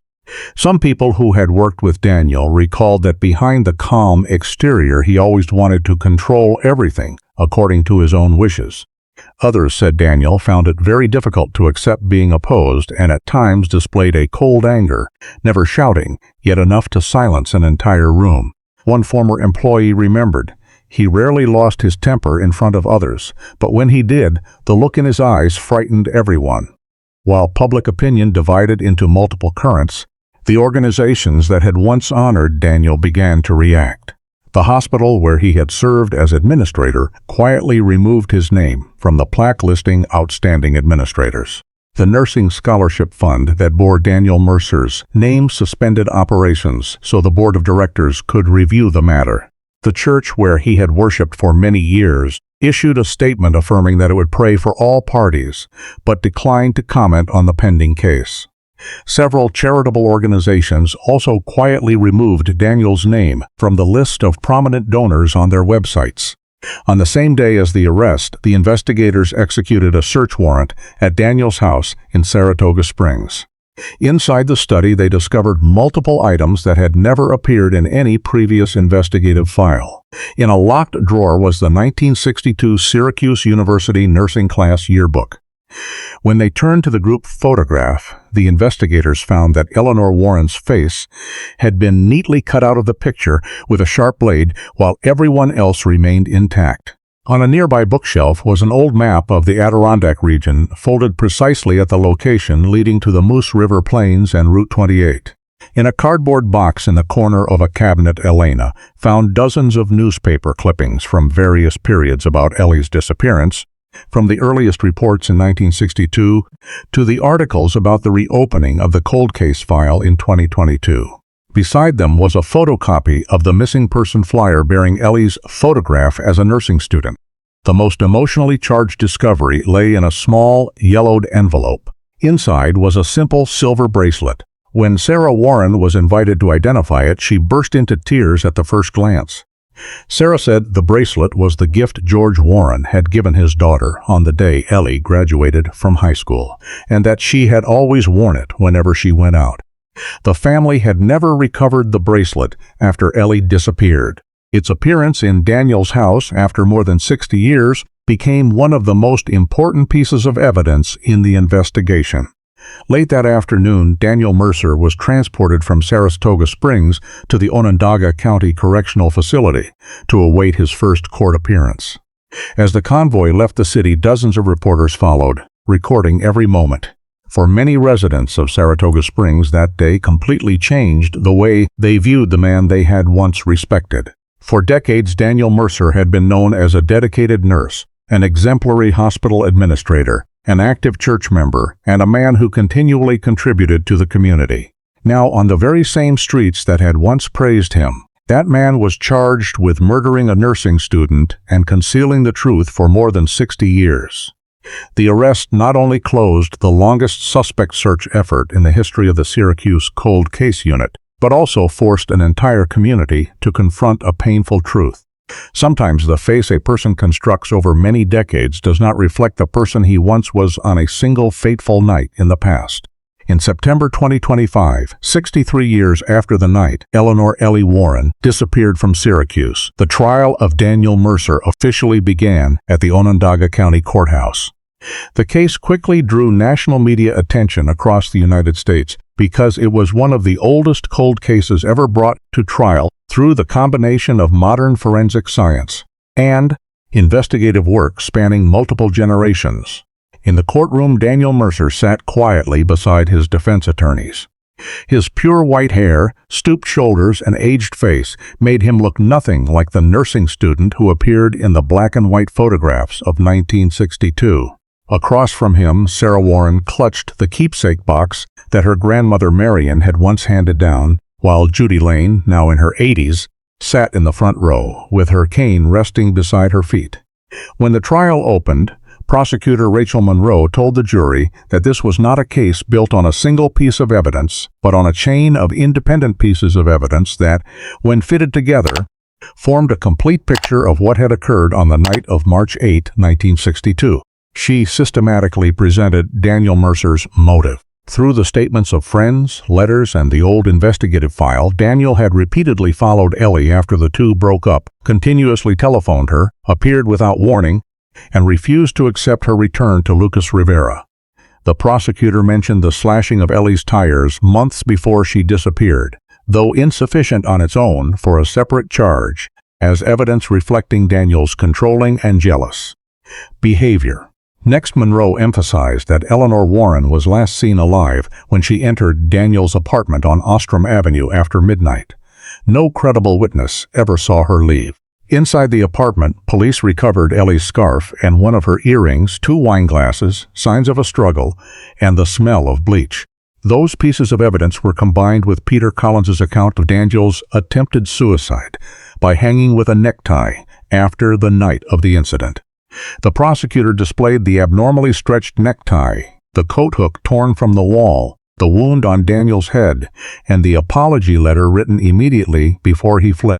She stressed that the letter was not a direct confession but reflected Daniel's state of mind right after Eleanor vanished. The jury was then shown the reconstructed route of the Ford Fairlane. Witness Leonard Hayes had stated that the man driving the car asked for directions to Route 28. Decades later, Eleanor's remains were discovered in the Moose River Plains only a few miles from Route 28. A geological expert presented analytical results showing that the mineral composition of the mud, still preserved in the evidence file from the Fort Fairlane, matched the soil of the Adirondack region. Textile experts explained that the blue fabric fragment found in the trunk had a structure consistent with the type of coat Eleanor wore the night she disappeared. Peter Collins took the witness stand with a trembling voice. He recounted seeing inside Daniel's suitcase a women's wallet, a blue fabric fragment, a length of cord, and a map of the Adirondacks on the morning after. Defense counsel repeatedly challenged him about why he had remained silent for more than 60 years. Peter answered with a single sentence, "I have lived long enough with the regret." Next came the DNA experts. They explained that the DNA recovered from the cup Daniel used in 2023 did not directly prove murder, yet it did not exclude Daniel from the chain of biological traces on certain pieces of evidence preserved since 1962. More important still was Eleanor's bracelet, discovered in Daniel's house after more than 6 decades. The Warren family positively identified the item, and there was no reasonable explanation for its presence in Daniel's home if Eleanor had truly left the apartment unharmed as he claimed. The prosecutor also devoted considerable time to proving that Daniel had lied continuously for decades. He had insisted he never knew Route 28, yet University Archive photographs showed Daniel had camped in the Adirondacks multiple times before 1962. He claimed he no longer possessed any keepsakes related to Eleanor, yet police found the group photograph with Ellie's face cut out, found the Adirondack map, newspaper clippings about the disappearance, and a photocopy of the missing person flyer inside his own house. When their turn came, the defense team argued that the entire case rested on inference. No one had personally witnessed Daniel kill Eleanor Warren. The apartment scene had been entered by multiple people before it was sealed. Most of the physical evidence had existed for more than 60 years, and the risk of contamination could not be ruled out. They stressed that both Peter Collins and Judy Lane were well into their 80s, and that their memories could easily have been affected by the passage of time. Counsel also argued that because Eleanor had once been romantically involved with Daniel, The presence of her DNA or personal belongings in the apartment did not prove a homicide had occurred. According to the defense theory, Eleanor may have left the apartment alive and encountered someone else on the road, while Daniel fled to Florida only because he feared becoming the primary suspect. Dr. Samuel Keene was called as a forensic expert. He presented in detail the injuries to Eleanor's hyoid bone and neck region. Before the jury, Keene explained that the fracture pattern was consistent with strangulation or constriction by another person and inconsistent with a traffic accident, a fall, or natural causes of death. He also confirmed that modern examination had corrected the errors in age and height in the 1962 report, thereby identifying Jane Doe 6217 as Eleanor Warren through DNA evidence of very high reliability. Elena Ramirez then took the stand. On the large screen, she displayed a map of New York, showing the entire route from Syracuse to the Moose River Plains and Route 28. Elena systematically assembled the timeline markers from Eleanor's final telephone call, the witness statements, Daniel's movements, the moment the Ford Fairlane appeared, the location where the body was found, and the modern forensic results. She emphasized that each individual piece of evidence might be insufficient for conviction, yet when placed on the same timeline, they formed a continuous chain that left no other reasonable gap. Judy Lane was one of the prosecution's final witnesses. Leaning on her cane as she stepped to the stand, she recounted the last telephone conversation she had with Ellie on March 8, 1962. Judy said Eleanor had admitted she was afraid Daniel would not accept the breakup and wanted to see him one last time to end everything. Judy also remembered very clearly the navy blue coat with the loose imitation pearl button on the cuff that Ellie wore when she left the dormitory. Before finishing her testimony, Judy, her voice breaking, repeated Ellie's final words, "I'll be back soon. Don't stay up waiting." The courtroom fell silent when Sarah Warren was called. She opened Marion's old wooden box and took out a yellowed letter her grandmother had written to her daughter years after the disappearance, but had never had the chance to send. Sarah read slowly, "My dearest Ellie, Mother still leaves the porch light on every night. If you ever see that light, know that Mother is still waiting for you to come home. Wherever you are, Mother still believes you will find your way back." When Sarah reached the last line, many people in the courtroom bowed their heads and wiped away tears. After nearly 6 weeks of trial, the judge thanked the parties and delivered the final instructions on the standard for evaluating evidence. The 12 jurors rose quietly and left the courtroom to begin their deliberations. The wooden door closed in absolute silence, carrying with it the responsibility of deciding Daniel Mercer's fate and of either closing or further prolonging the quest for justice that had begun on a spring night in 1962. On the morning of October 21, 2025, after nearly 2 days of deliberation, the 12 members of the jury filed back into the Onondaga County courtroom. The atmosphere inside the room was almost frozen. Reporters set down their pens, spectators held their breath, and Sarah Warren gripped her grandmother Marion's keepsake box tightly on her knees. Judy Lane sat beside her, her hands trembling slightly on the cane. Across the aisle, Daniel Mercer remained motionless, his gaze fixed straight ahead. He neither looked back at the Warren family nor spoke to anyone except his attorneys. When the judge entered, the entire courtroom rose as one. After the final formalities, the court clerk turned to the foreperson and asked, "Has the jury reached a verdict?" The woman in her 50s nodded slightly. She handed the sealed envelope to the clerk. Each second passed heavily as the clerk opened the slip and read aloud before the entire courtroom. On the charge of murder in the second degree against the defendant, Daniel Mercer, the jury finds the defendant guilty. In that moment, the room remained completely silent. There was no cheering, no applause. Sarah lowered her head and closed her eyes. Tears slipped quietly down her cheeks. Judy Lane placed her aged hand on Sarah's shoulder. Daniel Mercer showed almost no emotion. He merely blinked once and then looked down at the table in front of him. After more than 63 years, the disappearance of Eleanor Ellie Warren finally had a legal verdict. Before sentencing prosecutor Rachel Monroe was permitted to speak, she stepped to the center of the courtroom, looked directly at the jury, and said slowly, "For more than 6 decades, there have been many theories about Eleanor Warren. Some said she chose to disappear. Some believed she left her family to start a new life. Some even claimed she went to California under another identity. But all of the evidence in this case has shown a different truth. Eleanor Warren did not disappear of her own will. She did not abandon her parents. She did not run away from her life. She was murdered simply because one man refused to accept her right to choose. Rachel paused for a few seconds and continued, "Justice has come very late. But that delay does not diminish the value of the truth.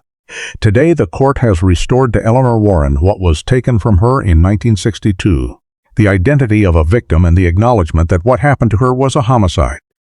When given the opportunity to speak before sentencing, Daniel Mercer rose slowly. His voice was much weaker than in the early days of the trial, yet still clear. He did not look toward the Warren family. "I did not kill Eleanor Warren," Daniel said. "This entire case is nothing but a story reconstructed from the dead. No one saw what happened inside my apartment. No one can know the truth. You people have merely pieced together fragments of old memories into a story and called it justice." He offered no apology to Eleanor's family. He expressed no sorrow for the girl who had vanished more than 60 years earlier. Those were the last words Daniel Mercer spoke in court. The judge then allowed the victim's family representatives to speak. Sarah Warren stood, holding the photograph of Eleanor in her nursing student uniform. She looked at Daniel for a long time before speaking. "When my aunt died, my grandmother was only in her 40s. She waited for her for the rest of her life. My grandfather died without knowing where his daughter was. My parents grew up in a house that always kept an empty chair at Christmas because everyone believed Ellie would come home." Sarah drew a deep breath and spoke her final sentence, her voice calm yet full of pain. "You had 63 years to live your life. Ellie did not have even one day." Many people in the courtroom bowed their heads in silence. Judge Richard Lawson looked through the entire file before pronouncing sentence. He reiterated that although the case rested on a chain of circumstantial and scientific evidence, the jury had concluded that those pieces of evidence formed a logical, consistent system that excluded every other reasonable possibility. The judge also emphasized that Daniel Mercer had not only concealed Eleanor Warren's death, but had left her family living in hopeless waiting for more than 60 years. Finally, he declared Daniel Mercer guilty of murder in the second degree and sentenced him to a term equivalent to the remainder of his life in the New York State prison system. 2 court officers stepped forward to escort Daniel from the courtroom. He walked slowly and never once looked back. The door closed behind the defendant at the same moment a legal journey lasting more than 6 decades officially ended. The Warren family did not celebrate. No one embraced in triumph. Sarah simply placed Eleanor's photograph quietly back into the old wooden box. The remaining relatives moved together and held one another for a long time without speaking. They understood that the verdict could not bring Ellie back, nor could it restore the years Marion and George Warren had spent first in hope and then in despair. It only confirmed what the entire family had always believed for more than 60 years. Eleanor Warren had never abandoned them. When reporters gathered outside the courthouse, Judy Lane stopped in front of the microphones pointed toward her. The woman in her 80s looked up at the autumn sky and said slowly, "Justice came too late, but at least the truth arrived." That brief remark quickly appeared on the front pages of many newspapers the following morning and became the closing words for one of the longest cold cases in New York State history. One early spring morning in 2026, a small convoy left the New York State Forensic Center carrying the casket, draped with the state flag that held the remains of Eleanor Ellie Warren back to White Plains. 64 years earlier, her parents had waited desperately for a telephone call reporting that their daughter had been found alive. 64 years later, Ellie finally returned home, but in the silence of a journey that had ended far too late. As the vehicles passed through the cemetery gates, Sarah Warren stood quietly beside the remaining members of the family. Beside her was Judy Lane, now in her 80s, leaning on her cane and taking each step slowly. There were no television cameras or crowds of reporters as there had been on the day of the verdict. There were only family, a few old friends, and the investigators who had spent years restoring Eleanor to her true name. The funeral Marion Warren had waited for throughout the last 40 years of her life was finally held. On the lid of the casket rested the photograph of Ellie smiling in her Syracuse University nursing student uniform, the photograph the family had preserved for decades. Beside it lay the honorary diploma posthumously awarded by Syracuse University after the identity of Jane Doe 6217 was confirmed. The university acknowledged that Ellie had completed nearly the entire program and would have become the nurse she had always dreamed of becoming if her life had not been stolen in the spring of 1962. A white nurse's cap was placed beside the diploma as a symbol of the unfinished dream. Next to it was the job offer letter from a hospital in Syracuse dated March 1962. The letter Ellie had never had the chance to read. On the corner of the casket, Judy Lane quietly laid a white carnation. "She always loved white flowers," she said softly. She used to say the color white made her think of her first nursing uniform. When the minister read the words of farewell, many could not hold back their tears.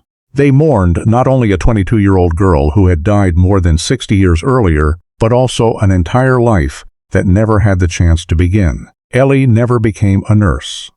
She never had a family of her own. She never met her nieces and nephews, never grew old alongside her parents, and never lived the life she had planned. After the service, the family brought the casket to the plot of George and Marion Warren in the White Plains Cemetery.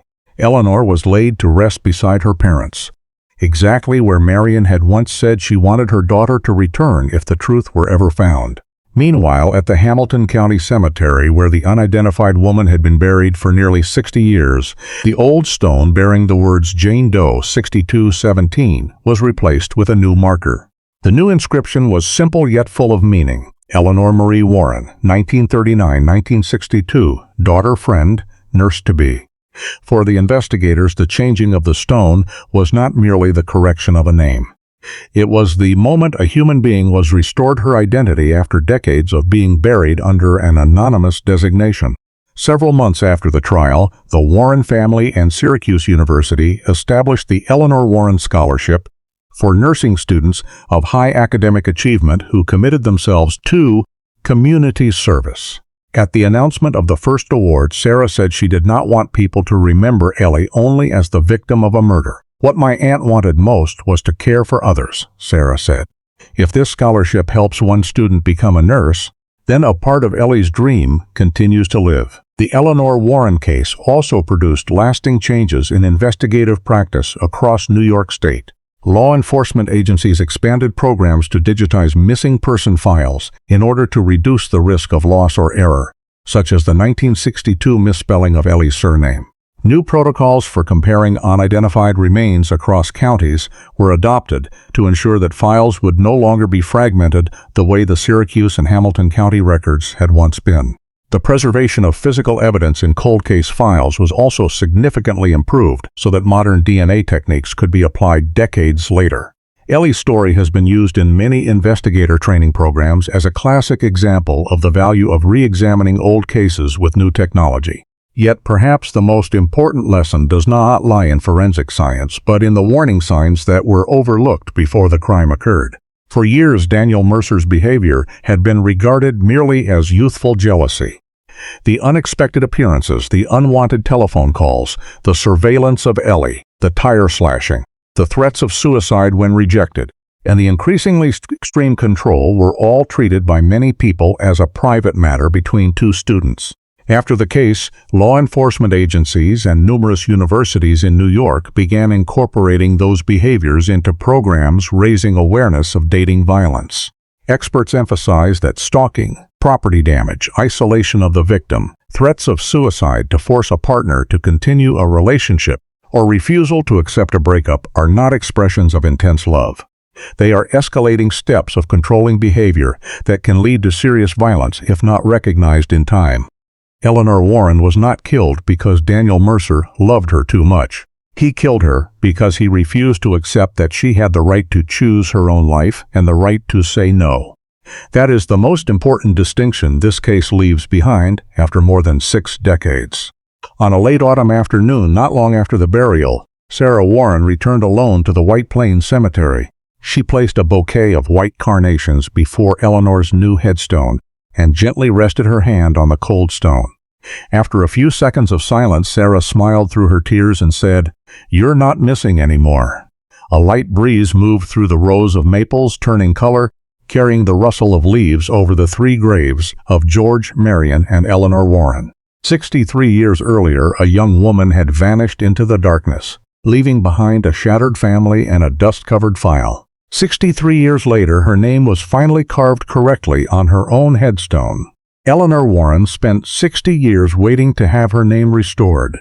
Justice cannot return the life that was stolen, but it can prevent a victim from being buried forever beneath silence, error, and the lies of the person who killed her. If you found this story meaningful, don't forget to hit subscribe and turn on the notification bell so you won't miss the haunting cold case stories in the videos to come. Thank you for watching to the end. See you in the next story.